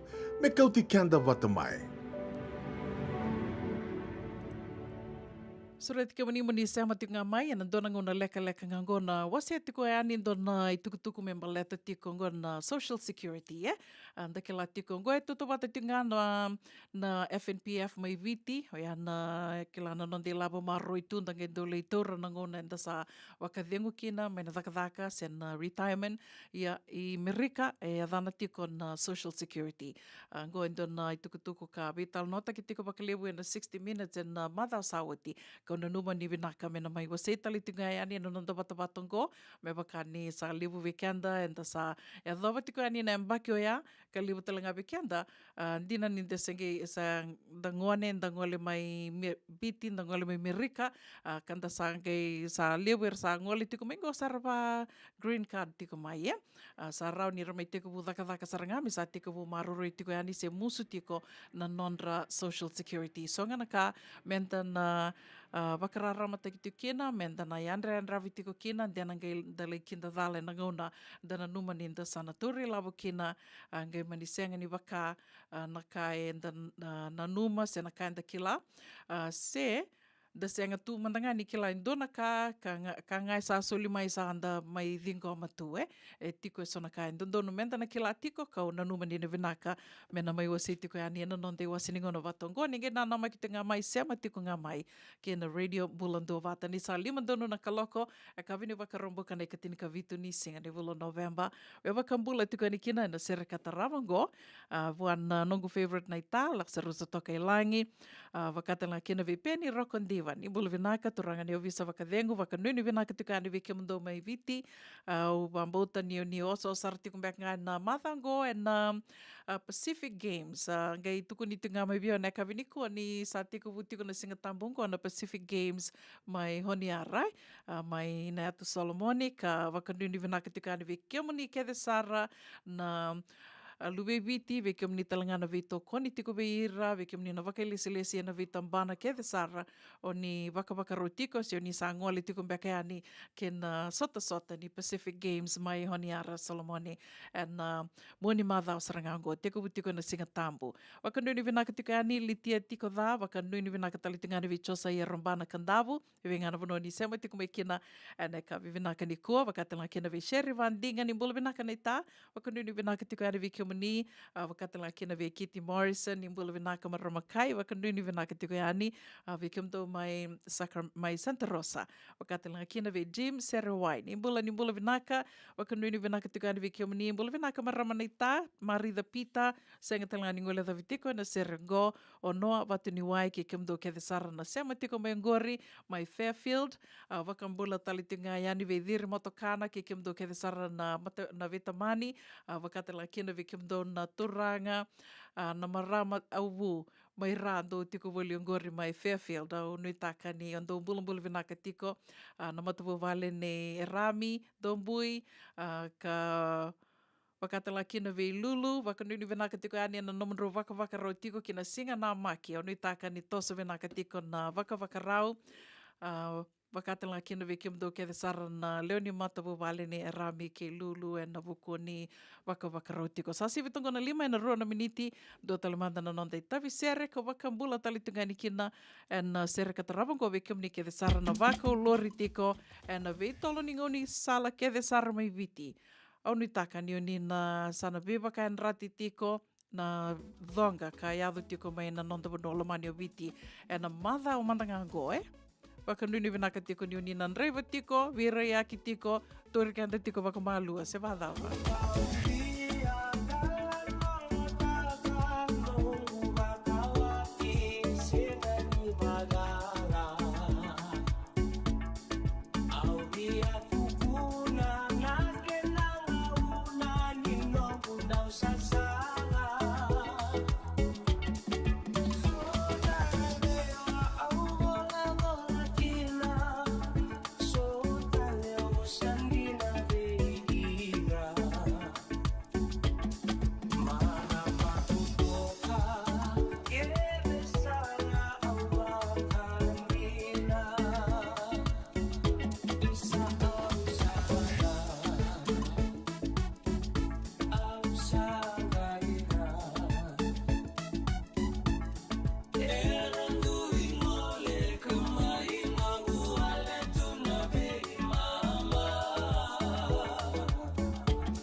Uluwatu San Francisco.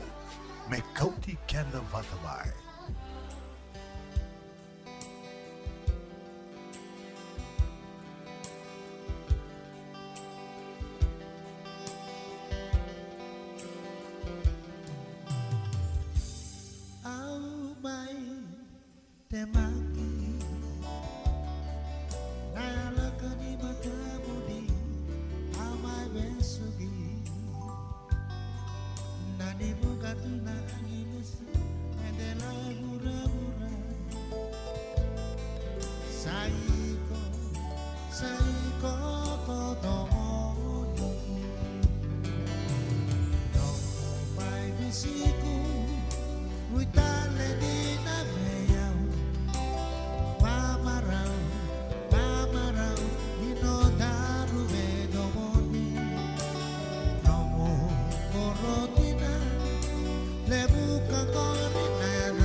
Tavi se roia mai verato na Vuni Vandra Serenaders. Au mai te maki, kato mai kina ngauna ni sa sivitongona 5 e na tini na miniti.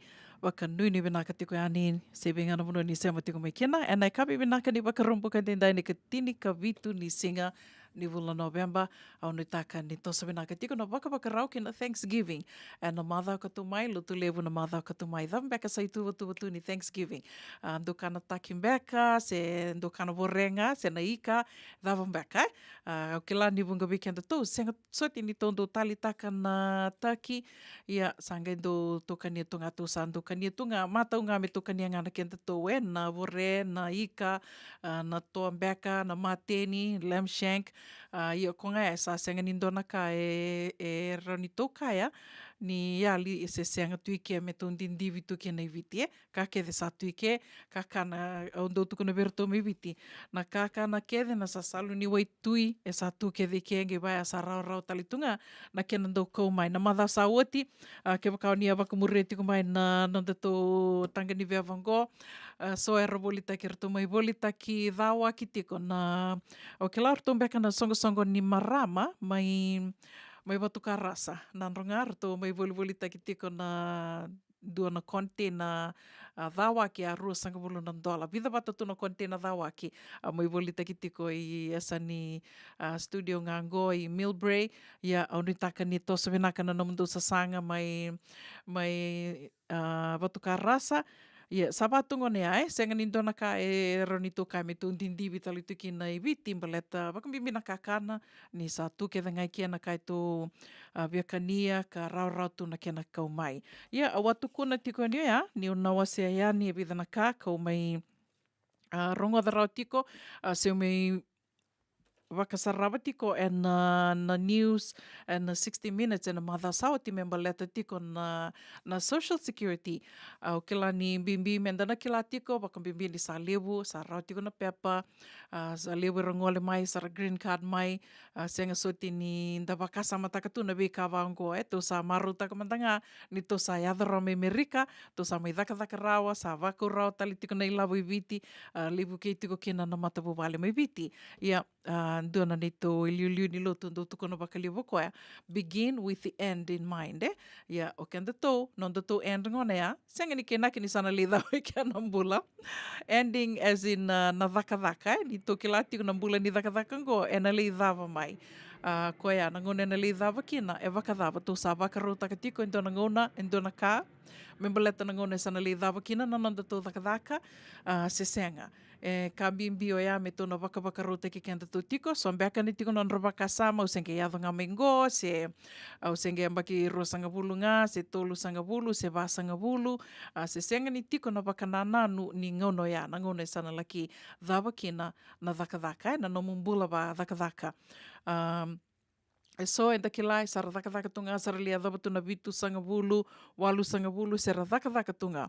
O iando tuko no iau, e tiko na ninda dhabuta na vosango na retirement, Na retirement, endua, iko retire tu, mbalata ni saya dhabanga na ngona iko sa tukuni mekina, o sa na nomu yambaki ni mbulai, sa tukuni mai, iko sa dhabana ike, o ke la ono sangavulu ka vitu mbeka, sa na retirement age ike, ka sa tukuni mai iko sa ndondono mo na sa dhengo, mo sa na dhengo. Ia, ndo na retirement o ya, waka me viti, au ke la sa wikimdo me viti, ndo waka ndondono taki o mai, sa dhawa tiku mbeka na mbaki vidango ono sangavulu, sa rani donge dhengo kina na dhaka. Turanga ni o visa rokondiva, sa wakadhava mbeka na itubutuba me viti. Ia, e wātiko ia, gai ndona ka, ke wakambimbi na wanoa lewungo San Francisco, na tomba lewungo San Francisco, do tuku nitu na Silicon Valley, e lewu na ngone era sa retire, roni rakai ni sa retire. Dhamba kina mbalimbalea, e senga ni kena mbalimbali ni sara dhaba na mbaki ni mbula, se sa tuku ni mai vira mera sa kuni dhaka, se sara senga ni rawa ni dhaka, senga. Era sa tuku na tu ni sa retire, o ya mbaleta na lewu ni labu era sa rawata tu, kera dhaka se senga, era se na mbulanga, se na maru taka bolinga, na non-rei labo mbaleta ni sa tiko na wuru ni labo, sana lako tinga mai ni labo, Ia na retirement. Ia, o kenda tau, e ndondono me tau na wakasama taka tiko, na non tau I dhava. Na retirement, e wakadhava, sa tiko endona ka, tau sa ambita tiko waka tiki, me tau na wakarotaki kenda tau kina, se senga. E ndondono me tau na mensana watiko ia na non tau wakasama, au mani wakamure tiko na itukutuku ngoa me mbaleta na social security, e andua na wakatu na FNPF, na retirement plan, ka wakarau takatu na matani tu lewungo Amerika na social security. Ia, e wunga, au ke lani sana kenda dutunga na wakasama ia na ngonu sana dhawa kino ngudhaka, then I'll start to collect social security, sana lako mai na social security. Ia ndino ia, e na lako ndina mai, ia, na kai o kurambui taka wakalewu, o tingo na ngai wakatangi taka yani na non retu vital no tiko se retu wakatarungi tiko e vida na veoti ni karasai dhoba yani na mbaki o ya na retirement age, sa relitura rao tiko na non social security, o tia ngai o tia vida na mbaki na non sa tur tiko mai na non sa tiko butur non social security, ngai ado tala ni ndoni wola, ka wako te ani na social security, ngai tuku ne ani o kemuni you owe this much money. Ngai wakasama takan duwirto na veotine go e tuku ni aniverau ni ro na non dinau ki na social security e 5.10 wakadada na $1 na dola. Me rau na soma mai e na loma ni vida ngā na vula. wakasama taka mande ai ko sa lia dhaba tu endona mbaki ni bula sa malumu sombu na numu na nonda kukua wakadakadaka na nonda dakadaka sa senga soti ni da dakadaka me wakatutu bataki na nguna nda sengoni tu kina o tia mo sa kila i ko sa ole sa wakadingu mai na dakadaka de sombe kana kala lai tali ngai wakaitavi te ki tu kina mo rawa silini tu kina ia o sa kila tiko i ko na bibula sa lako tiko mai ni lavongo kawa daka taka mai na vida sanga bulu na mbaki sa dhaba ni ana ngoni ko sa lidhengu kina mengi tukuni taleni viko wiki on rawa ka viotini se viko ka sa torti na social security that you owe money to the social security ni tu na no mundina o kina social security o ke lani sombeka weekend toto na via matini utombeka na ngono ya ni sana tukuniani you owe this much money 500 wakadada na $1 na dola monro na soma lius tale mai e wakadada tu mande ai baleta ni ndekila na social security na tambana wakamate ni tu and na numa se tiko na wakanana anu ni dondonu me na tau dhoko tu na veka ke na kena didi waki tu na tambana goa na social security ia kanira rawa ni senga ni wakakina o ia karto laki waka ndikea pasar tiko wakamatai lalai na program goa na 60 minutes o kilani bunga weekend and do wakarongo talanga na 60 minutes ke baka senga o siriti kamnini do waksarava bele te liu na kaya nga do rongo da kina nga indo titombu na vika so ertondu laki wakandi uda mai na uira na wakilisili na 60 minutes sena tambano ya vida na ka uturara mikina ndo ya ni na dondonu me ko na ngona iko sa kila samba ki kamanda wasanga bulu even 40 me kuni tiko na wakasama niko sa baki wasanga bulu ko sengone senga na tuku ni tu age is but a number ko ya na kaondrende kina yo me to kila tiko ni ndona singa tu sana le dava kina ndona singa tu sana vile tur ke no tu social security ko ya na nomu be bolo bola kede nomu be tartar kede kina tambana ni social security na bola kede to ba ko tamai maro roya tiko mendu tiko na nomu file maro roya kede tiko na na nomundo be tartar tiko ke na social security na all your correspondence wakasamataka nindo dava na mbaki se ngona tiko bu misala ko mikina na nomu tax nomu income tax mo li file taka nomu tax reza wakamate lalai moroni mo kilati ko na e vida e musu tiko biko rau talinga ni ko na daka taka rau tiko wakadada e vida e ndondonu me ko na litor na ngona o sana tur ke na nomu social security taronga na koya kando wakarutaka na nomu tax na nomu tax preparer o taronga na nomu accountant unifika kona vika vai andondonu menda na kilatiko dona kau roni kaya ninda vaka vina ka kina vaka levo kenda na ngole mebiti ninda bo toka vina ka toka na nonda vosa vavalangi ninda roni lako na tambana vau ya anda vaka taronga na taro me kuni tiko weekenda na rere se me tiko na vaka sama I don't have proper English senga anda taro sartunga ka vina ka na taro koya ke vaka senga ni matata tiko viko taronga e vida e musu tiko na nongo social security and about going to be mbake vida mbeka wakadada do you know how much I can expect na ngono turki na nanongo social security roni ko babola mo marro ke ditiko na itukutuko ya na numa bina ka tiko ko ya wakambimbi ke wakasa mania dho tiko na mbaki 5 bulu ono sanga bulu kambimbi o ya menda na do kilatiko e vida e rauni dondonu mona litora na ngona ni o sa turkina na nomu social security ando tale if you're getting disability au kilani so be kenda to ka au asetu ka ngomba let ni kilani so era turtiko na disability mai na social security ke kai ko sa turtiko na mo disability o tia i konga na numa tali ko mo le daka tale va kambimbi we kenda to levu we kenda to rauni le caregiving to caregiving under the table se private senga ni musu ki ana tax rani ko iko sa turtiko na mo disability o tia i konga le daka tali tiko under the table o somi tiko mai senga ni dona kena tau ya ia kanga monangaro ni tiko me na mona wakaritaka virtou mai na Social Security ni o dhaka tiko vau ia. Gona vuna, ke wakai senga e rao niko na sotakai na vekar tu sotakai era sotakai tiko e milioni waka samataka, milioni na leoni vanua i Amerika karsali tur tiko non Social Security sa o te vida na embaking i tukuniani that they owe money, that they have a debt to Social Security merna somali sutale mai.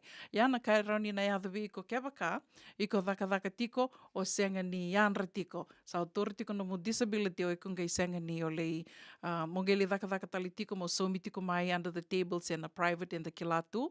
Gai senga ni ko wakaritaka verto na Social Security baleta ni ko senga tuni kila de orto na matapu wali ko li dhaka tiko ya verto dina ni rato somi ko tinga me vaya orto mbeka erto wakaritaka tiko i na IRS. Dhaka tiko ka ango na lewu ni lawo e musu tiko somi tiki no koea. Ke wakai matata no mando we tala noa io benaka. Ia ke wakai senga e andona ka menda na ando gangaro ni tiko kina menda na wakaro teki ki anda tiko kina. Se ke wakai ando tali ni lavo i ko toro tali tiko mena ando tali na vanua e na benaka mona wakarita ka verto na Social Security. Ni ko sa dhaka tali tiko ngona lewu ni lavo i ko toro tiko. Io na waka sama batanga ia don tala menda na kilatiko ni so tala wiki anda sa nangon da sali tura kina na Social Security and the senga ni tura ke tiko na ilavo kan dondonu menomu nangoni sala da wikuru ni kilakina ia ke wakai kona tiko bungo la ko ia ni whether you in your 30s 40s 50s yanra tiko menda yanra tiko baletango na nonda visinga ni mataka and the vital no taka vital no tiko kinango mo kila tiko e vida and dondonu mi kona rauni na lei tarai na namu nangona namu retirement se no tukuna tiko ngo wase tiko ningo na Social Security ya na kai mbimbi kina to pay attention and na nomu so mi tiko musu tiko na nomu tax e na vi ngona ke diko dhaka kina ngona ke diko vi somi kina e musu tiko nomu tax kilavi naka tiko na dawa so te musu tiko vi ko e vida e lako tiko i vi na vi ka vai it's so important to pay attention io na numa me ubaka tang takamandeani na video ngona non reto ubaka tarongi tiko vida na vi rona viotini ro le rona viotini ka rosali tor tiko na non Social Security sa o te vida na embaking e lakani nei volanga i tuku ni e tiko na non rondinau se rondinau tu serto undinau tu ke na Social Security.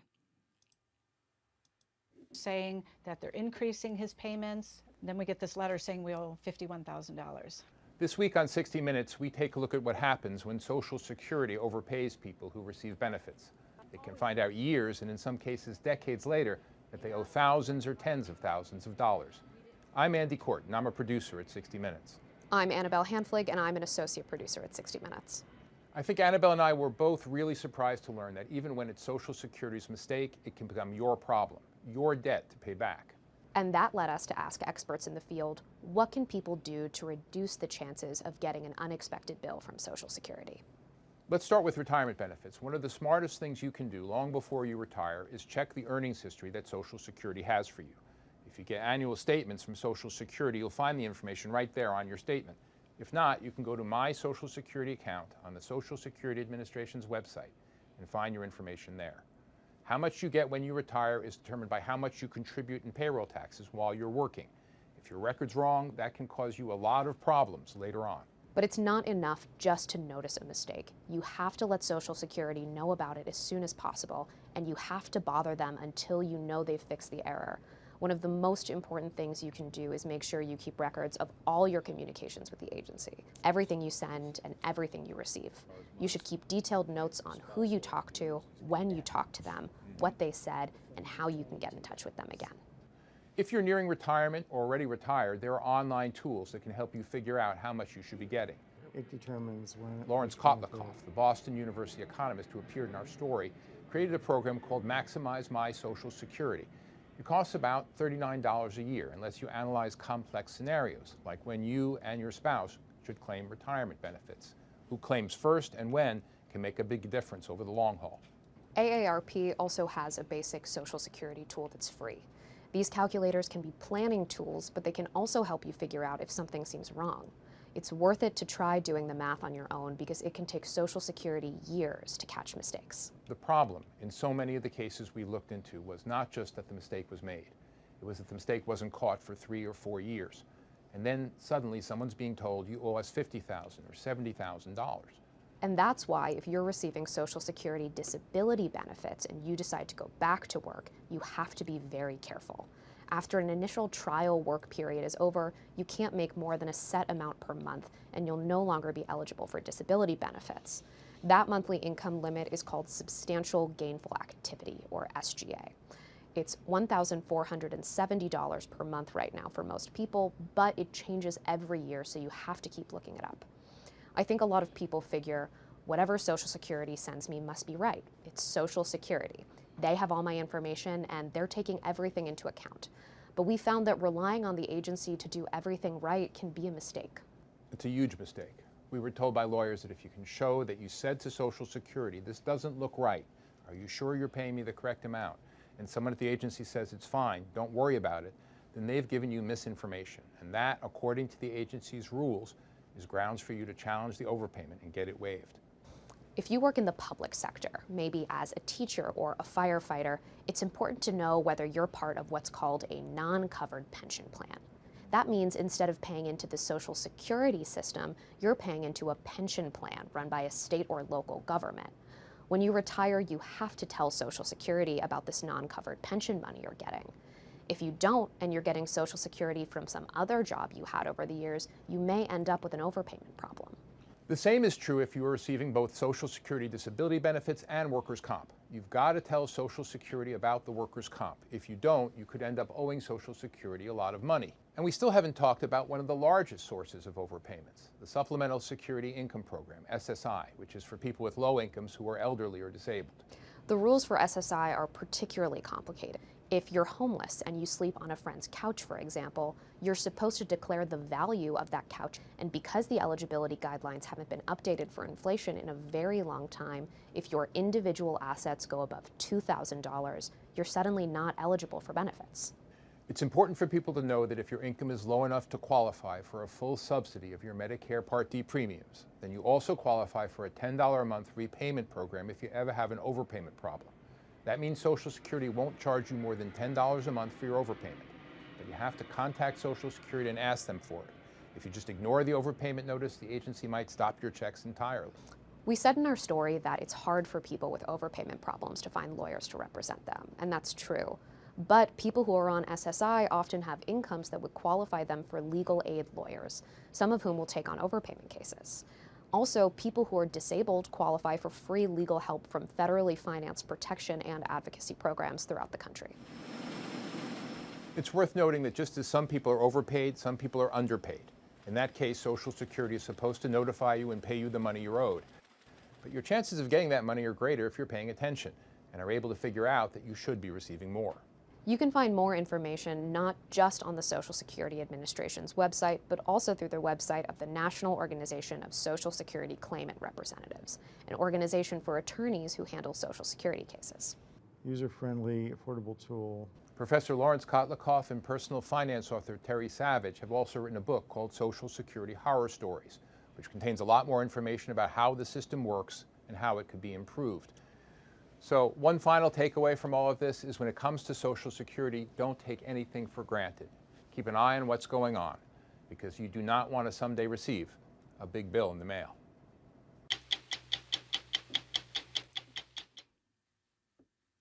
Ana radio bulan do wata unui taka ni Homeowners, when your water or sewer line... Sandua na ve wakararamataki ki weekendo ya wakambimbi me wakautuku ni tuku ni ai lebu e sa rawan in rana taurana non Social Security ni sa mirana pepa ka lebu talangar sa ngoli tuku mai nangonongo sa ngoli tuku mai ravak green card tuku mai eventually you'll get your citizenship your ni green card matanga sa musu tuku na no Social Security and a vengo na kede o dhaka kina wakatau tuku na banoi ko dhaka kina ke o dhaka tuku nga privately se under the table ia sana senga nga ia kabe na katalanga do talanga na ka ki roabi tal no kina ki Mrs. Nitinho ya ninda sa ngole mai sa rau mai na pepa mai dhaka na dona banua o kila ni na wakarote ki ko na ngauna e sana laki o tikina na dhaka se sana dhavakina na nomu koko koko dhaka songa na ka me rau ni na vivu ki tiko na nonde tosto so tiko na kavini kua sa watunga ruasanga bulu ka dio na miniti me ono na kaloko wakambula tiko ya vike menina sema tiku mai na kavini kua bula vinaka Penny Rokondiva vinaka bakalevu na sema tiku mai bakatala kina vi Mels wakanuni vinaka tiku ani Mels na kavini kua tinai aisea nimbula vinaka wakanuni vinaka talitunga ani vike menina bakatala kina vi Kapur Randir. Thank you for tuning in, Kapur. Please share our page. Bula vinaka di Lady D, sandende. I hope all is well. Onitaka ni tosa vinaka tiko na waka dada wiru tiko na city level e San Francisco. Wakatal nga kina vinaka waka level i ndira todo koe. Avi Turangan ni bisa wakadengu Penny Rokondiva, don numero na kilatiko, wakambula talitinga di visista, matilita seni kuradiri, vinaka na sema tiko mana kavini kuam bula vinaka barada, Abel Jr., wakatalakina ve malama na honu, long taimi, unitaka niyo ni bula vinaka tiko mai Petaluma, se mai Mill Valley, waka mbula tika ani vikim droki bumbu wakatang laki na ve Noah Eleanor Leslie mbula vinaka Noah waka nuni vinaka tika ani vikim do wakatang laki na ve Tutu Apenisa mbonge ni soko Apenisa vinaka waka levu na sema tiko mai neka vini kua senga talangani ngula da vitiko na serengo do vir na nongo favorite marama na ita mbula vinaka va waka nuni vinaka tika ani va ve sikula sa votongo irua sanga bula ka walu no miniti me ono na kaloko. Soko wasaboli nonguanga ndomo isambuna Rata tunaton rani singa kina taundi niuda Walelebu erse boga nada kauni wasambula Rata tunan raki nembaleti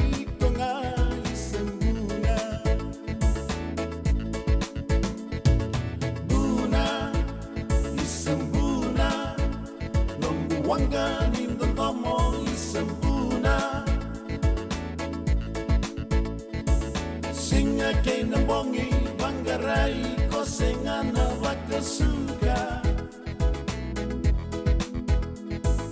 Buna isempuna Nunggu wanga nindo tomo isempuna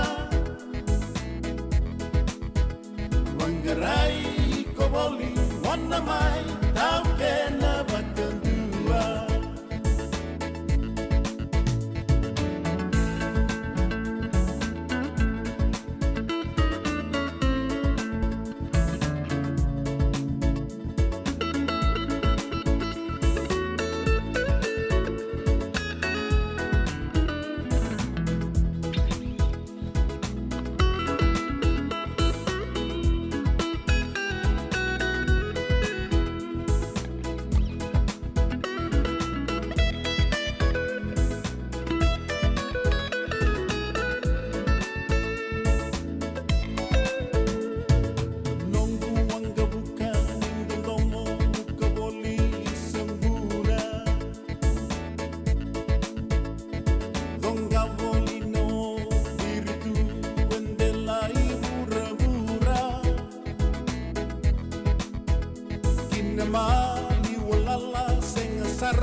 JJ's Food Shack. E tiku kedi kina na kakana boka biti me bakana kokonda. Lobo benga ni ngai kani do itu na bundi nan dalo se tabioka. Na kakana boka langi me bakana steak baka loka kena coleslaw. Wee! Na kari toa sa wadha badina na keni kana. Kay tiku talangana non to specials and lomo ni mga dawa. Daw tamba na Facebook. Na doi ni tiwa ya na bani manray pai kay na bugatale. Go na JJ's Food Shack.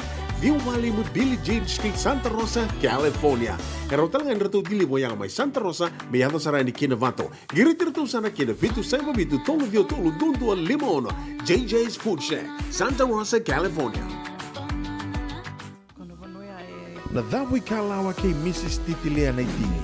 Wei talanota ki kina na ulutang ang bimbi ka daw ren na kina wei talanota ki sewa sei ana matana lewu. Ulutangan di toso kiliu. Wei baka ungeti kan daw wei labeti. Rongode na wei kabin di tu city ni sibu na tini karo na tini kalimana miniti wei kemando ibiti. Sibu na lima na tini kalimana miniti wei kemando wei California ana wei Singamoniti. Ana wei tokoni ni JJ's Food Shack, Santa Rosa, California. Rongode na Radio Bulundong Wata San Francisco me kauti kenda wata mai.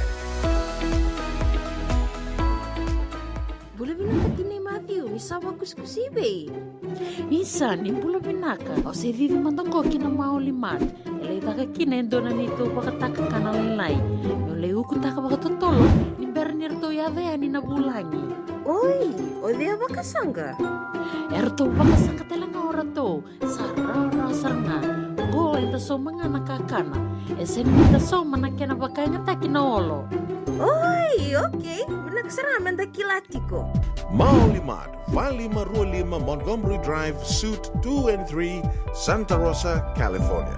Waiter tarasarani kinanaba ni telefoni 125 saiba vitu tolu 5 vitu. Ene kena itugu matalelai. Nungu chisu nungu banua. Dorongote na vima maniono kina vitu ene kawni bugululu we kemda we California. We mani ruane kavi kina tolu ene singlewu ni lotilewu we kemda we viti. E warotaka na New Methodist Christian Fellowship USA. Rongote na Radio Bulando vata San Francisco me kauti kenda vata mai. E senga dina ni kara rawa na daka waka kekiwa.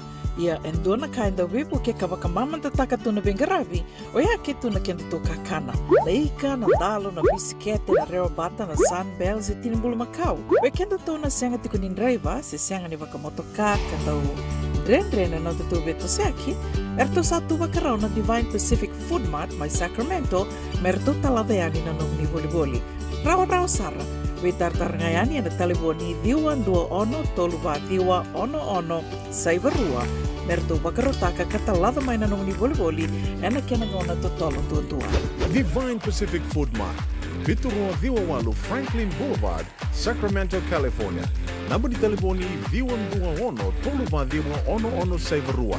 Erto ngarabatalanga ni kena lewa semburi ani nanomu yaya. Mai na nonderto stoa kena nomu mate ni katumba. Ana Radio Bulando bata sa votongo e tini ka vitu na miniti me ono na kaloko. E kabitiko ni wakarombukan tendai ni ka tini ka vitu ni singa ni vula November. Ka ni rarao tiko ni dorongo da levu na dhonga. E adho tiko mai biti. Na wakambibitiko na madhango. Dua embita tiko mai e tini kan dua wakan dua na dhonga. E adho mai biti na madhao na loma ni madhao ngango. E sambo wakan doma bulandina. Sange levu e rabola tiko yani ratuko ni tiko yani baleta sarui oso na ngoni sala. Sarui lele na ngoni sala ngai sa levu na motoka sandona kana wili ni motoka e tungo mai viti ia au ngai ndondo talanga na kau ndo waka sama tako yao ni levu e randreva tu mai viti ni vosoti yao ngona nongo raiga ni levu era dreva tu viti waka e lako wata tali tumbanga ke na ndoka e na sona ngona na wale ni dreva sa rakau ira sa ira nga senga ni raroni raturi rambaka waka malu e na sona ngona e watu ia ka sa waka nuni tiko ni na muani madha winaka na muani madha ngo ni na senga ni dona dhonga e na muani madha ngo wikito Amerika waka dina takitiko do ngona go na holiday season Thanksgiving o te ali singa ni sudu e sando wakando mambula tali tunga kina na sento tosa dhake na isau ni mbeni sini yo go do na mbaki vinaka go ke waka ndato reida sara waka vinaka ke ndato na ndo nrevo awo kitiko ke to na wakila ni via to sombu toka wakalila lutu sombu tiko na isau ni mbeni sini yando na tukutuku rongo vinaka senga soti ni to wakila me waka na vi ngona sa otiani na kena ndo so lewu tona so ni benisini ia doanga na kato sana wakilato sana tarambitiko weekend to Amerika wakambimbitiko e California ni sana toso dhakitiko na isau ni liva PG&E sana e toso e dhakitiko na isau ni liva tukunitiko ni tekabu na mbaki mayango kena mbale ana loma ni rua na bula mayango January da sana wakilani sana toso dhakitiko kina na nanda tombili ni liva sa so lewu tumantangango ia tosa nange wakilani sana ngai toso dhakitalitiko ya na January tukunitiko ni tolu sanga bulu na pasende na kena na tosa dhakitiko sambau wakaita mera saranga ia lewu tiko na kena vitala noa songa na ka menda to na ngai na makitu kina nanda to na makitu ko yani kina mbaki vo wakanu ni venaka tiko yani se vinga na vano ni se ambati me kina na kavi venaka ni wakarombuka ndendai ke to wakila tiko na ndraki uda tiko ni na ndraki susu tiko be ke to na tomba levu ko San Francisco wakatala kina ni mataka to na wakila tiko na ndraki susua ke wakaito vila ko yaki na sulu kata me toku kako tiko ni waka wale taka na bata sa nda wakila tiko me ngoe waka samataka na ngono senge yado me kino yao au kilani nangonea ua senga tuni waka samataka waka bimbi ia o tiao sangai mai do redo tingo ni lewu sangai ngole mai viti waka me senga ni matau beka weekend to nandau baka sulu kata-kata se me tautoro tiko baka bimbi na bata e tiko ike. Angono singe yatho meki no ya ondola le dhaka baka erto sangendo biu ali te kia uke mami dhaka bata tu. Ira sa wako te ani, ra oiwi raki ani, o ia ondu tongana chakete lele ngā meunge lako te ni dhaka. Ia usa na lilio o bake latu, e waka e senga ni tuina nongo waka sama, ni ngoa sa ngona ni bata san raki ni bata e tuna kena i rangi, tuna kena i sulu na koa tēna we ka pao ia dondonu menda na waka i sulu menda daramaka tiko, ke waka i senga ko ngai ato sana ngai we tā waki ngai ani kena we matangali mbadai, ke waka i tō senga tiko ni tōra waka mbimbi na raki bata to sa na waki la tiko ni ango. Thanksgiving e tuku ni nan raki winaka to toka nan raki and Thanksgiving. Wakanuni winaka tiko ani na buku ni waka rau tiko ke na Thanksgiving e na lotu levu mai ango. Se mani dhawa ngana nomu ni tuba o nui taka ni o ni na okata tiko na Radio Bulan Dovata me na tiki tiko ni nomu ni tuba ni Thanksgiving.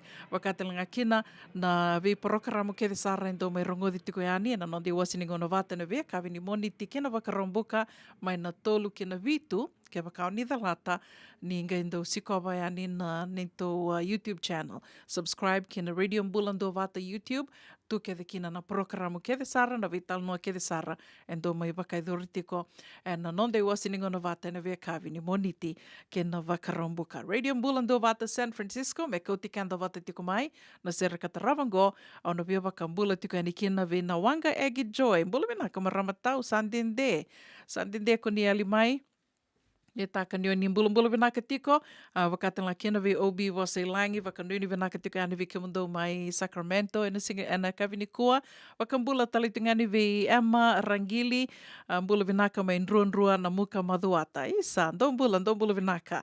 Mbula vinaka tapete, wakanuni vinaka tiko ane vi kimundo mai San Rafael, wakatanga kena vi naita lela lubu ni mbula vinaka, wakanuni vinaka tiko ane vi kimuni naita, wakatanga kena vi vave sikula, mbula vinaka Mbula vinaka turanga ni visa wakadengu peni rakondiva wakanuri vinaka talitunga ni vikimando senga talani ngole da vitiki no Mel so tinai Aisea ke Tracy Taeso Vea. I hope I got your name right. Wakanuri vinaka tikani wherever you're tuning in from. Thank you. Please share our page. Wakambula talitunga vikimni ke de sara na venga ravitiko e na vebo no ke de sara ni venga ravitiko kina. Longa niu davo ni vili niu tiko kina. Nimbula vinaka.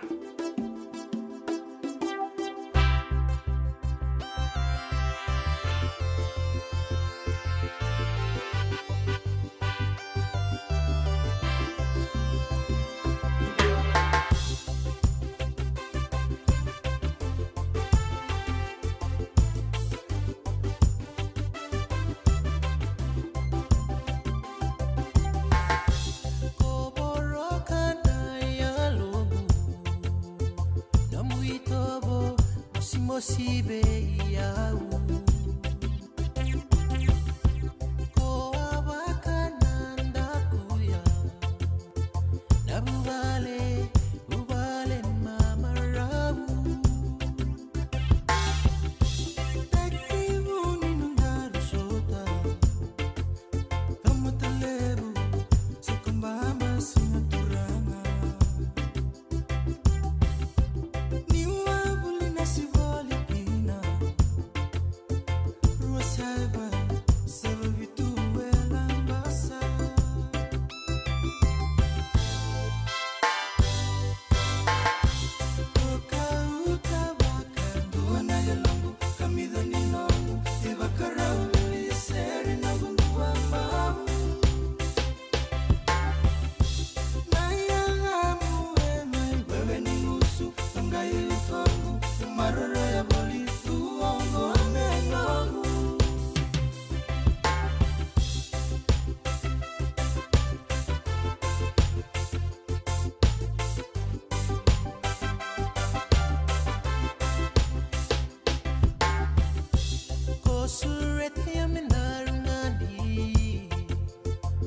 Sabu nawe kamu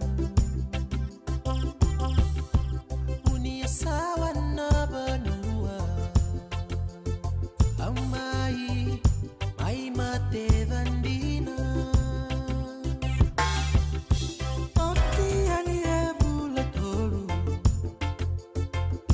rebi tumesana Yesu Beira nangu tumbu Bisamatini dole tunabuli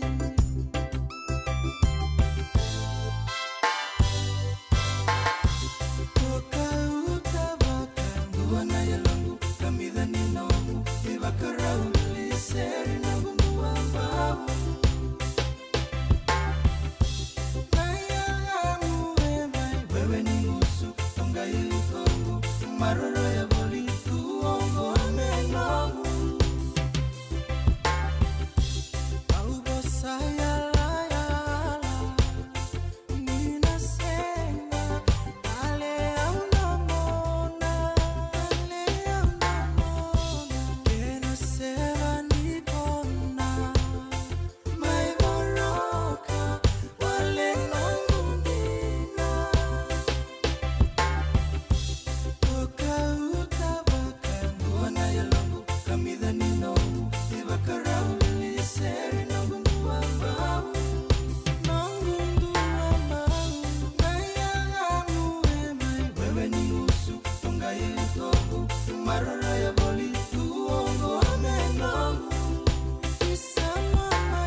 saranga. Oni rai da tokongo, na kena rai. Dua ngana rukuni buni kau, dua beiran nantingit taki, Reverend Aminio Balen Rock. Tama kemain anon te programu bagamadhawa na toso ninga una. En wengera bini City Veni Raturla. Singa bug lulu ni sibuna bai na tina meniti bei kiamu ni Amerika. Singa lutule bu ni sibuna tina kantua ana tina na meniti bei kiamu ni mai viti. En veito koni ni Divine Group of Companies. Maoli mat kay na San Bruno Cavaba. Namaka en a Radio Buladong Bata San Francisco met Kauti Kanda Batamai. Doyan Robina ka naman raman na ita. Do samba di ba kusa-kusa iwe? Yandra na ita. Kita sili katalaw mande na Orange Lounge. Maleka. Warasan ba di kata-kata pinakasar tu nga toboy siyang pambakaw. Ngay way dala tu kinambata.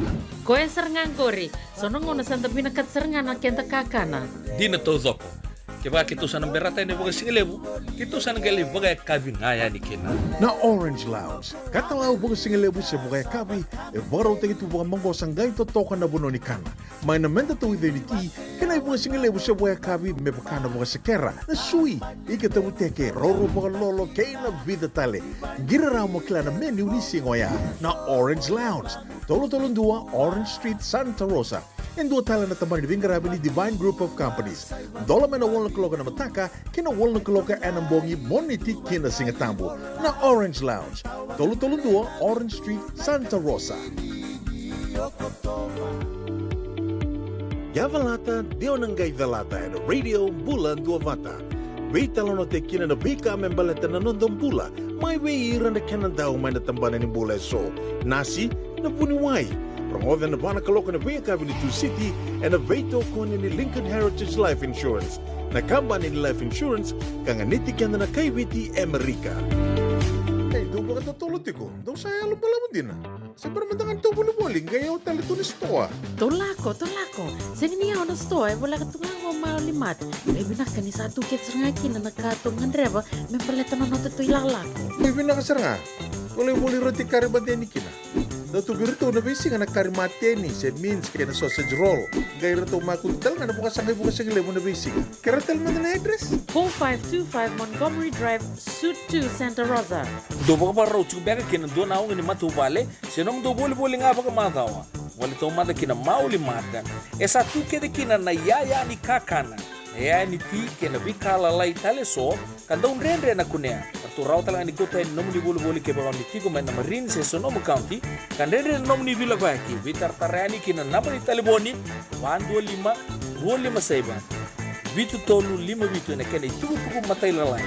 Mau 5 dan 25 Montgomery Drive, Suite 2, Santa Rosa, California. Dan rambeka nang wala ni kibalilo tero puku ni oso-oso pakadadaka. Sendra-kendra kita beka na tos-tos nimbula, kuani lenga sinui gawa-gawa. Nana mai kina programu warotaki, mai vera tau na New Methodist Christian Fellowship USA, nongu chisu, nongu benua. Rumah na bima manione na kabini buku lulu bei Kemendo California, bima mani dua na singilewu ni lotu lewu bei Kemendo biti, and a radio bulan dua wata San Francisco, me kauti kanda wata mai. JJ's Food Shack. Etigo kedi kina na kakana boga biti me bakana kokonda. Lobo benga ni ngai kani do itu na bundi nan dalo si tabioka. Na kakana boga langi me bakana steak baka loka kena coleslaw. Wee! Na kari toa sa wadha badina na kani kana. Kaya itigo talanga na nono to specials and the lomo ni madawa. Daw tamba na Facebook. Na doi ni tiwa ya na bani mandrai pai kaya na bungatale. Go na JJ's Food Shack. View Valley mo Billie Jean Street, Santa Rosa, California. Pero talagang rito dili mo yang may Santa Rosa, may yato sarani kinavato. Giritirito sana kinavitu sa mabitu tolo dio tolo dundu al limono. JJ's Food Shack, Santa Rosa, California. Yung dapat kami nakatiko na vikambani so karasamay daw rungo di tiko yani na non tuku ni vevoli na non dava ngo na radio bulan do vata ve naka vakalebu na veva kambau tiko ve naka talanga ve kyo mani na do ve toko ni tiko mai kando wa set tiko yani au tal no tiko verto na nito ilaw-lawa nito vakelisi karto tiko voli mai viti ana singlevu ni ko tiko na tiko verto kila o ke mami na tu ni vango Amerika vakatalanga ki na mai Australia beka New Zealand sa levu nga na non da oso tu levu tu na ni mami oso na daka na sasanga tiko mantanga mai nandua na sana ke nandua tali na sana e wakai au tu ke wakai oso tu na ngoni sala yo kila ni sana riri wakila tali tonga kina mai viti na oso ni ngoni sala ia savatu ya nambula na kai lasa kina ni ndau levu tiko ni go Amerika engen do le vakande ota ki tali tiko mai verto na tiko mai viti na veka e adu tiko ni Amerika ndo ronga da mai ve ki to ronga da na radio mbulando vata e savatu ko ya ko ya na kai tali tu kina na tos na ngonongo anda baka vina ka tiko kina vata na radio mbulando vata ni rauni da mai ve ronga din doma tiko kina rauni da ve se mati tiko kina se mania se vorvora davanga oni sali tiko voli kina vakanuni vina ka ni rongo vina ka tiko ani na bio liva ni radio mbulando vata e na ve singa ndo talangana ka ando waka vina ka tukino ya ni na ilako ni technology na mona liva and sa vakila tu na ngonongo e sabango vitali sarmandanga ke vakai ko oso tu e na tiko na ngona sa roni no ngona ngalala ge roni kuli rongo da tukina na programu davanga o bia rongo da se wa da lata beka ge oli rongo da tukina na no ngona ngalala and YouTube channel se roni ke vakai ko makutu scroll sombu and radio mbulando bata Facebook page ka waka bimbi tiko se waka rarota ki sara ke waka me ondo sikoba yani na YouTube channel o yana radio mbulando vata YouTube tiko nga en ken sa toso tiko na mona liva ke na vanua ka ke to mai tiko ani kinongo e na tomba live San Francisco do tuku ni tung ni ongo na vanua e toia buke de ani kina se teko bute ke ani kina senga walanga ni kena mai toia butaki na kena waka nanu te ke mandanga o ira na tuia ni na e sai merikango waka bimbi tiko ani ongo e na tomba live San Francisco e levo na ka e ra waka burea mai waka na technology na mona liva a koe andu waka tokai tuki na tomba livongo San Francisco me o Silicon Valley na Silicon Valley waka samantak ngango na veka ke denta waka dortu na ngonongo se mania se burubura davo ni se amatiko mikina na YouTube na Facebook na Apple na Netflix kila lebu bekanta do sarsar na Netflix na Uber na Lyft Anggo na vika ka wakararota ka na nondambula e na mona liva wakatel nga kina na Google na Yahoo ko kedengo e ratau ya bukede ani e na vonuongo ka maitiko ni kinongo na nonda vata na radio mbulando vata na Silicon Valley tiko ngai na Silicon Valley au bia waka na numi kenda talani ni madhaongo ni kua e mei dhawa tiko kina na APEC Summit ka waka idhuri tiko e na City Levungo San Francisco ruasanga bulukandua na matanitu e mai rambose tiko e na madhao kedengo i San Francisco oka tiko kina rona iliuliu ni matani tule levu i rua o Amerika wakatalanga kina China. Ia na mbongi ni Vukelulu ya wakaidhuri kina indua na Wakaikabi. Na Wakaikabi o ya e tukuni ni Doangana Wakaikabi e wakaidhuri ngai na ndona vanua na Exploratorium i San Francisco. Ia oia wana numa tiko ni Wakaikabi a e baletira kethe na mai wakaitavi na mbose. Ia onge rongovi tiko na mbongi ni senga ni Wakakina. Na Presidenti nga Joe Biden kei na ndona kena i wase ralei Wakaikabi e na Wakaikabi o ya na Exploratorium. Gai ndua tale na vanua e ali Wakaikabi kina na presidente ni vanua liwo China o Xi Jinping. Lasa tiko na edana ia sako e aturanga ni China e ana vanua li indua tani tali na vanua na Hyatt Regency li daka kina na Wakaikabi karalaki Wakaikabi kina na presidente mai China ke na tukuni ni lewu saranga na liu ni kambani le lewu so i Amerika era rendingi taku ira mera li Wakaikabi kiara senga ni li Wakaikabi bata ke na presidente Amerika Joe Biden ira sange lako era li Wakaikabi bata ke na presidente mai China in Hyatt. Gai tukuni ni oka kina na liu se na presidente ngona turanga katoia butaka na Tesla.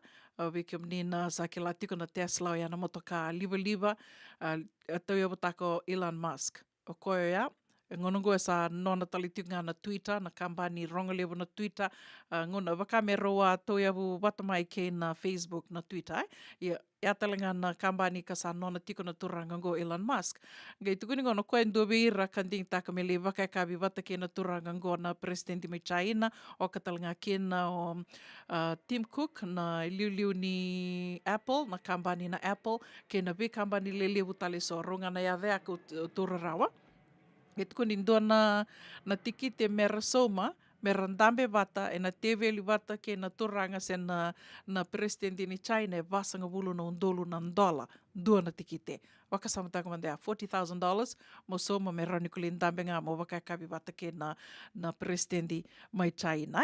Ia sa watu ia, ia ngosar nga na vanua ke waka ande vetal no taka na mona liva, ke na veto sea ke ni veka ke viso, na ke na totolo, gona vanua e tau ia wiani kina sena Silicon Valley, kamai waka i dhurtiko kina na mbosi gona APEC Summit. E thapa sartunga ni kua, ko atal no takatiko ia na noa, e rasongota na ngauni sala sena wabu levu na Bay Bridge i San Francisco, e rasongota o ira kara mai wakarita ki kunrutiko na non resenga ni talitaka, na nona vivu ki tiko Amerika, kina mateni tu levu Israelia ni walu ka waka i dhurtiko ngoe.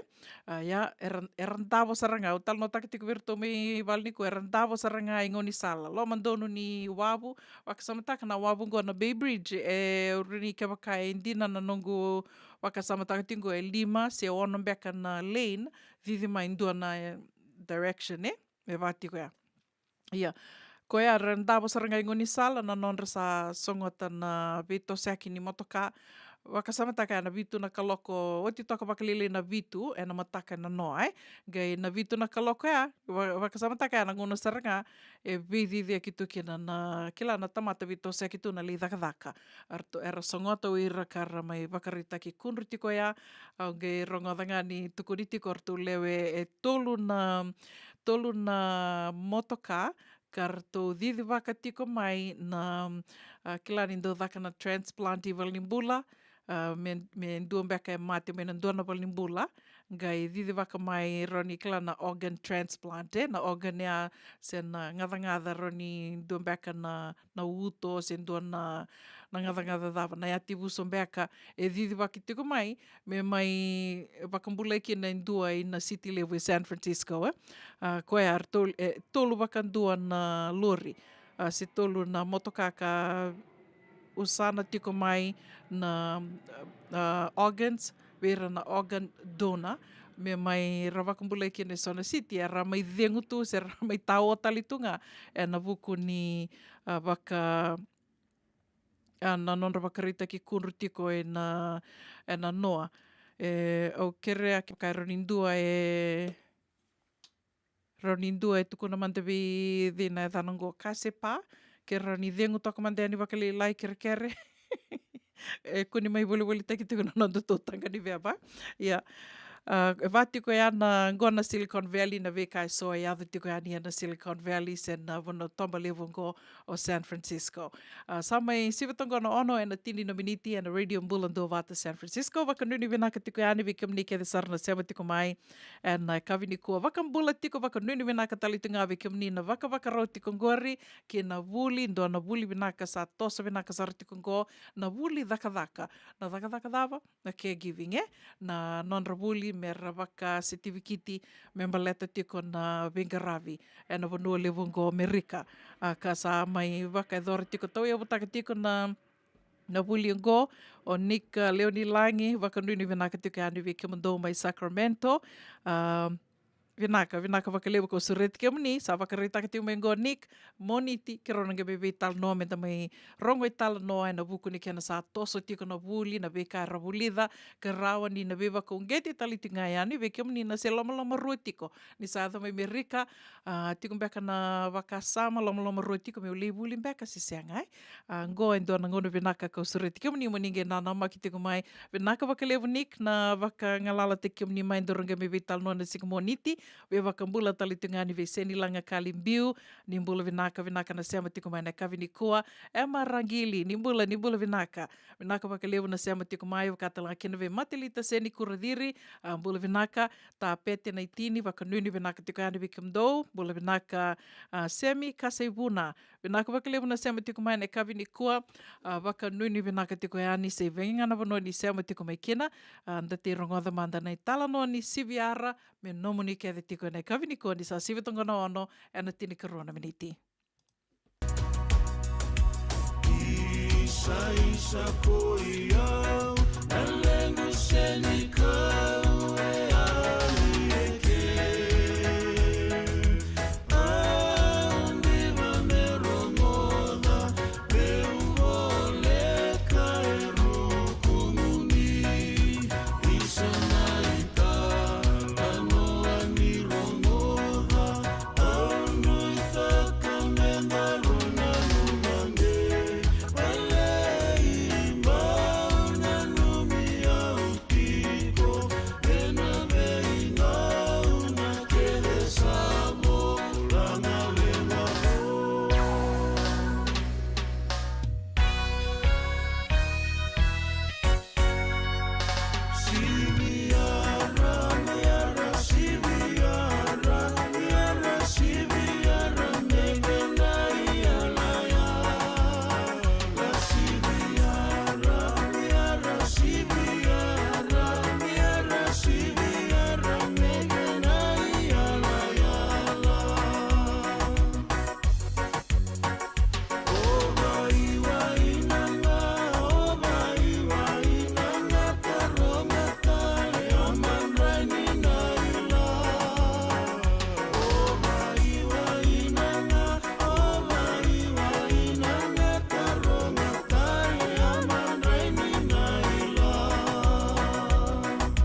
Hey, do ba katutulog ko? Do saya alam pala mo din na. Sa paramantangan to buli-buling, gaya o talito ni stoa. Tolako.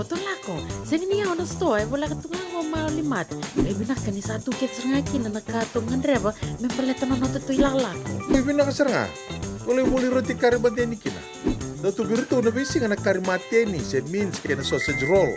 Gaya rito makuntal nga nabukas ang lemo na bisi nga. Karatal mo na address? 4525 Montgomery Drive, Suite 2, Santa Rosa. Do ba ka parang beka kina do na ako ni matubale, sinong do boli-boli nga baka matawa. Wala to mata kina mauli mata. Esa tu kede kina na yaya ni kakana. ni ti kena bikala lai tale so kandong rendre na kunea tu raw talang ni kota ni nomni bulu ke bawa ni tigo men na marin se Sonoma County kan rendre nomni vila ko aki vitar tarani kina napani taleboni 125 saiba vitu tolu 5 vitu na kena tuku matai lalai mau 5 dan Valima Rulima Montgomery Drive Suite 2 Santa Rosa California.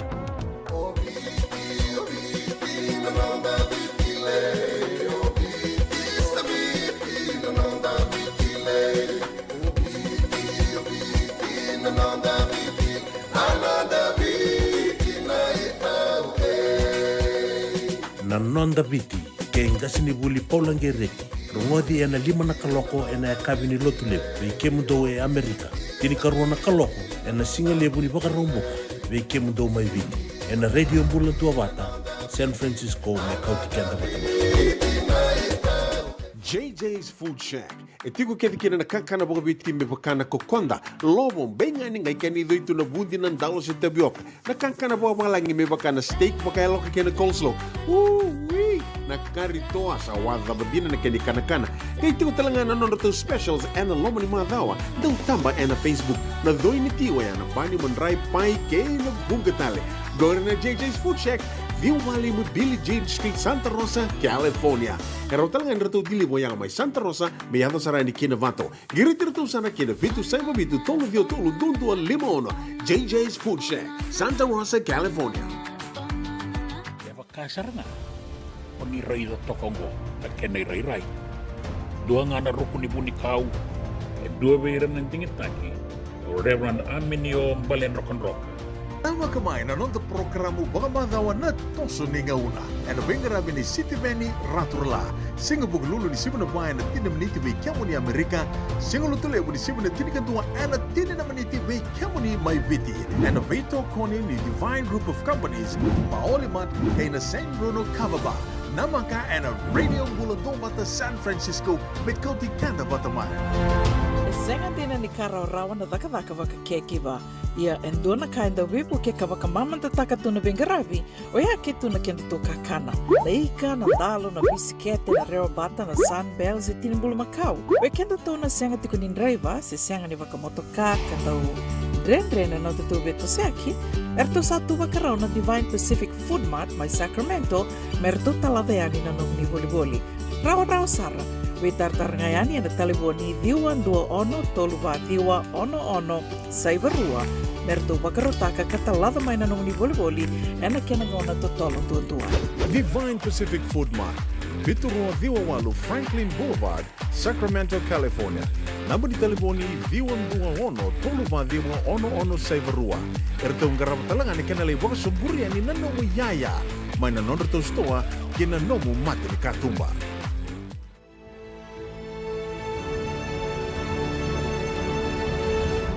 Ongo na rongo may bala ni Songo and a radio bulando vata San Francisco. Mekauti kanda vatamay. Ena rongo mai wali songo do ngana i tukutuku me kadhiwa ki te koeani ena e kawini kua me mbaleta te ngana lotu na wewa ka lotu take mai vertona New Methodist USA. Te kubu sara te ngana moni madhango na ka oeani mataka na ka tinika walu ni singa. Dawa tiko na ka rosanga wulu ni singa na singa moniti mai wekemundo mai Canada. Te kubu tiko na wewa ka lotu take ngo mai Winnipeg, Canada. O tiasa na gai tos sambu mai to lak sambu mai California. En wakai dhurtiko ena wuke lulu na ka rosanga wulu ka ruani singa na fellowship ke na talanoa o katalitunga kina na wakai kavi ena wakai dhurtiko ana Yam Buffet and Grill 4300 Florine Road, Sacramento.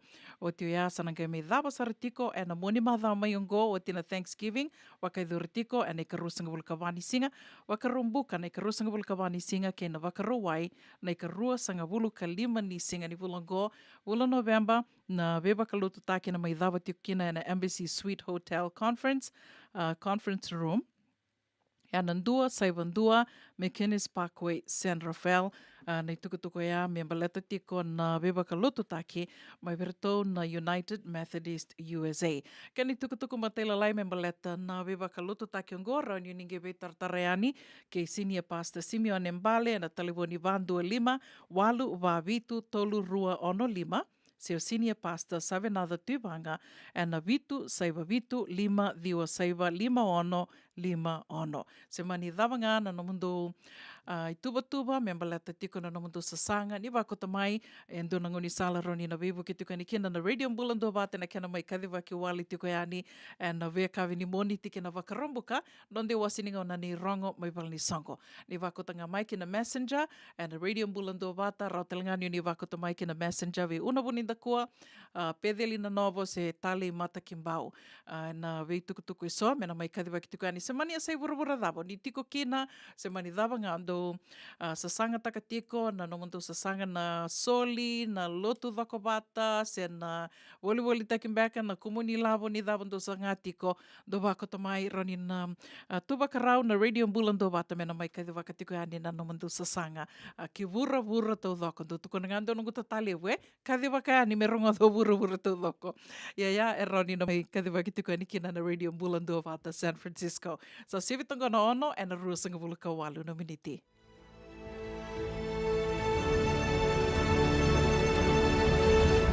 Ongo na rongo may wala ni songo and a radio mbulando vata San Francisco. Me kauti kanda vata mai.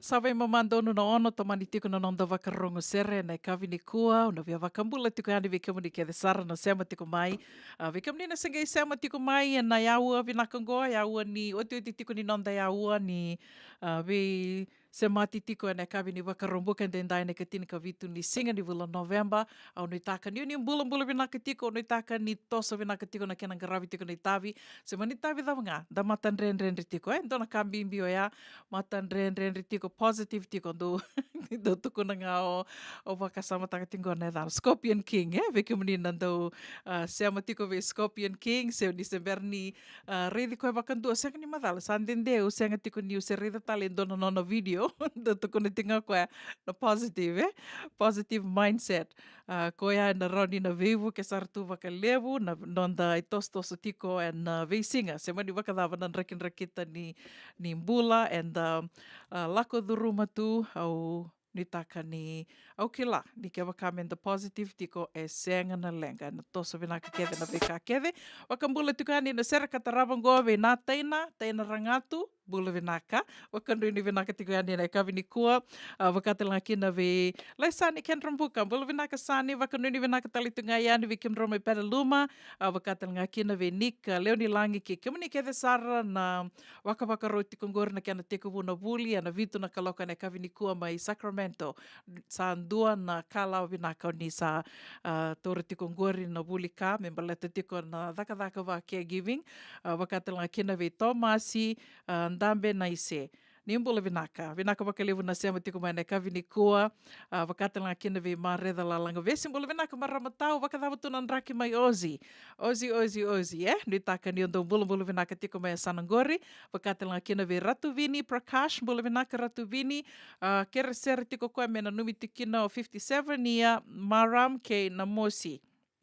and sota tiko ke witi na Fiji Beta Sevens. Dombula vinaka wakanuni vinaka tiko vinaka wakalevu na sema tiko mai na kavi ni kua Ratu Vini au bia wakambula talitunga ve kemni ke sarna wakulori tiko ke oni sema tiko mai na kavi ni kua wakanuni vinaka tiko yani ninda na ngangaro ni tiko na nonta nan rebo wabu ki tiko wakbibi tiko ve kemdo be viti sa ando na kana nunguloma lenga teki kemdo tiko senga soti ni ve wakandi teki tiko ni tukutuku ni dhonga enda rongoda tiko sambo wakandoma mbulandina ngai dhonga sa dhonga lele usarngai ike rauni ne dhonga tu ena visinga ia tuku nito na fender benda ka e waka e senga soti ni loma lenga takitu na dhonga in veitol ningo ni sali Amerika baka bimbibi ke tumandanga e sanango e rauni e senga soti ni waka na dhonga kanda saraba ka yadu tungori bikimdo mai biti au ni taka ni ndananga ro ni tiko bakanuni vinaka talitungani vikimdo ke sara nan driver ni minibus na minibus ten mai ba vakatela kina vikimdo mai no sorry dombolo vinaka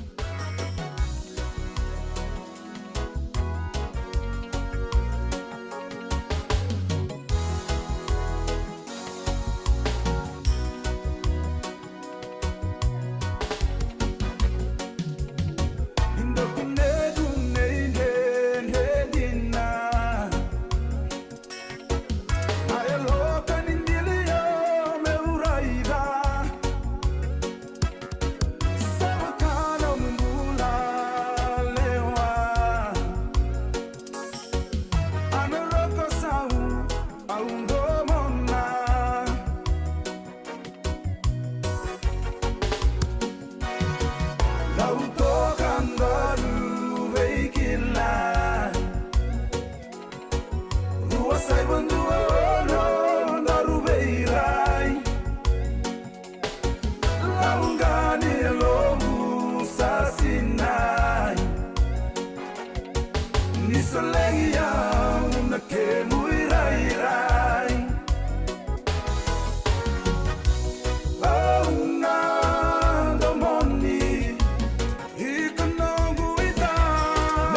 Kiona kolai dimba Munda una denga Auna domoni Ikonogu ita Meku ani yali Menguni nondomongo Auna rosota Na veinendre ongo Yunde ibeiko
Radio Bulan Dua Vata me kauti kenda vata mai. Mai San Francisco ki buru-bura. Sema mai ngai wase yani.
Ana radio Bulan Dua Vata na Ave Maria o ia na numi tiki na wakambimbi o nai tangindungu nai noda. Bula vinaka sista o ni taka ni bula vinaka tiko.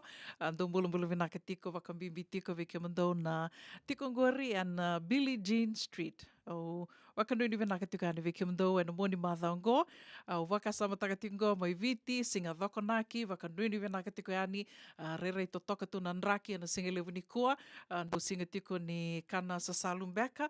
O wakasama takatali tungango. Ndona kano diva tiko ngo nambila. Watu kone tiko yani ni kake de tu e sa tungo Amerika. Ni nda wakasama takana sasalu ni waitui na madha sa woti andua kau orto kau dhawaki mai orto mai watu ka rasa mai volita ki tiko i sani studio Sarangango, may bolita kita kina na dawaki. Tawai container vinaka mai arus ang bulan dola au bambuta o tinga sa ito tolwal nga na kina bolitaki. Ya vatu ya ando na kaundiwa tikong ko nambila. Senga ni Nindona vanua o kila ero ni mai dhaka kina, se sa dhaka kina, se ndo bolita kitiko kina nambila, i Amerika. Nangalu, ndo nangonea kila ondo dindivi tu, sa undiva mantanga me mendue kuta mai ndo nangalu, se mendue dhaka ngalu i Amerika. Ia sa dhaka talito ngango i Amerika nangalu, kiana ve matangali. Nambila nga, e se mbere tiko. Senga mandini madhana ndue na dhaka mbila rawa, i Amerika se senga.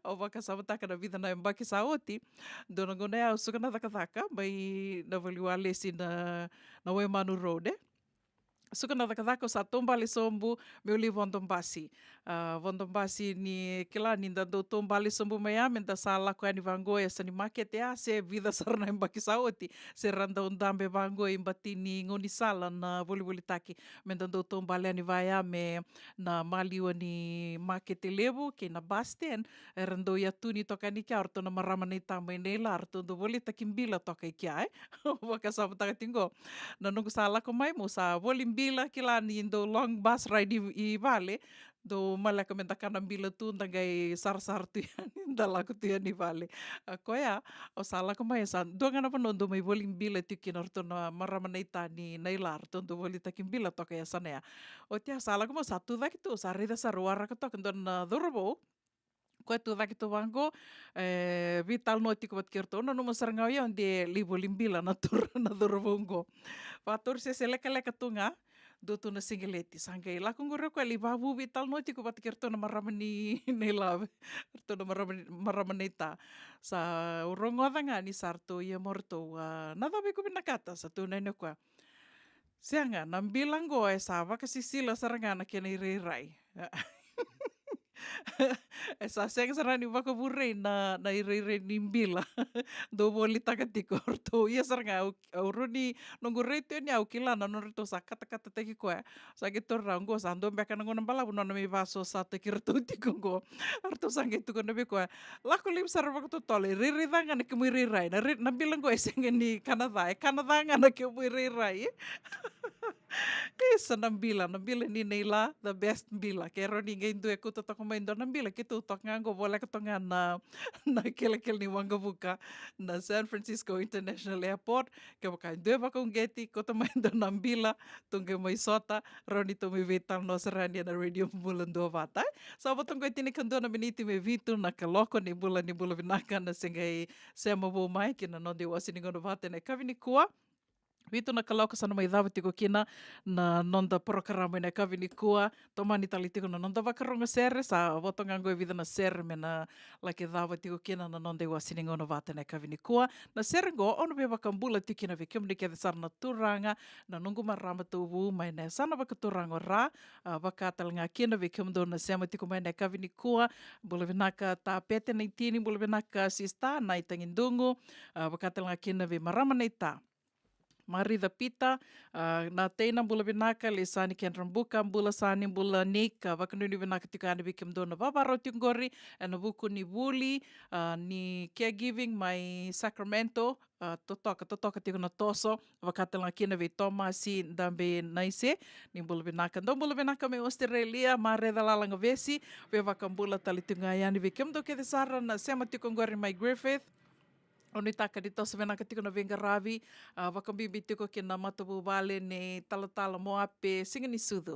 Nimbula venaka, wakanuni venaka tiko ani na vuku ni venga ravi tiko kina taba ni werengori, wakatelanga kina vela veti mbali suba, kikimdo ke desara na tiko mai waga, wakanuni venaka talitungani, and vuku ni venga ravi, wakaiduri talitunga mai sanangori, we wakambula tiko ve kimdo ke desara na marama na turanga tau bumbula venaka talida wanga, wambuta ni toso venaka sartunga na bababi mai Mill Valley, vakat mai Tiburon, vakatel nga kina ve Jane, bula vinaka Jane lolo hea, wakanuni vinaka talitungani Cheli Tambua, sa ngatalani ngola dhabi tiko na Serengo Sulia Sitolo tu, bula vinaka Chochi, wakanuni vinaka talitungani vikimni, Ramin Dombui, ke kimdo ke sarna marama na turanga tauvu mai Fairfield, Dhiri Motokana, nuitaka ni andong bula vinaka ke tiko. Yandro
Peko ya, apple of my eye and sugar for my tea.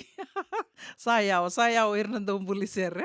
Baka nuni bina ketika di bikim do kede sarana. Nongu tu ranga marama auvu. Venga na bononi se mati ko mekina na kavini kua au nui taka. Ni bulan bina ketiko baka nuni bina kani na dua talingana moni matha binaka. Bikim ni kede sarana moni mathango. Na sere talinga oyana italno talingani suka oya. Kena ya Apollo. Sana mai dava tiko kina na nonde wasiningo no vata na kavi binaka ni wakarumbuka ndai ni sama iwotongo e vana miniti me vitu na kaloko. Binaka wakaleu na sema tiko mai ke wakao ni dhalata na veparokaramu iso.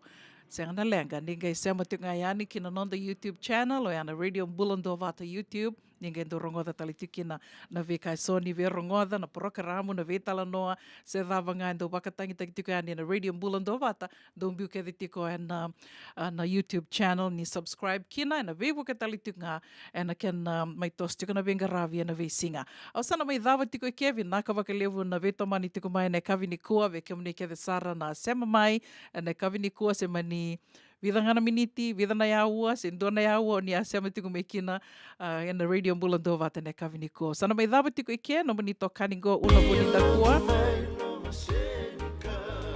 Danangai mai veirongo din domo talitiko na kavi binaka ni moniti.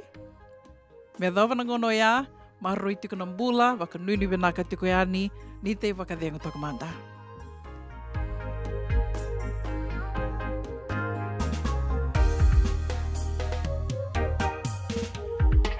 Wakamilei na mangosa nike muito vaki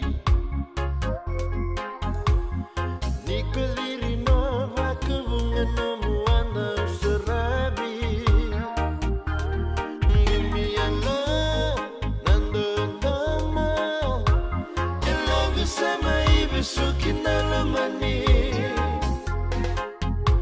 Kobuni no bunani ali ali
makini sereu Ni alimbula tu koe me vakatawa Nanomureki aworoki Ni amendu andue mutombo Mode kalumani maru mode nongu tangilo Ko ilo ilo ni ilo gumai lo masenika Nomu ya lisenga Nomu ya wasana senga kita niu gati robia Moleka ngareba Niu tongu mokila Moleka ngareba Niu tongu mokila Moleka ngareba Niu tongu mokila Ito ka, usapa ka, nandarubi wasi juga nunggu ito buta na bitalong ko na ngauna na sere. Sa dotu lang nga son to. Pakai lalabo suri nunggu gabo ka boka. Bata pa kanisabo lang dito nando dito ka. No bita ni signal lalo to sunod ang gabo ka boka. So ba sini nakit lalo tal gabo. Nisam Bulavinaka. Sema mai kawasean in a radio bulando mata San Francisco. Tarungodi na tuluki na bito na kloka na kama ni moniti kina borobuka bei kema dawa ya Amerika. Dini kina ruona kloka na singalevu ni tusi di kina borowai bei kema dawa biti. Radio bulando mata San Francisco. Mekauti kanda vatamai.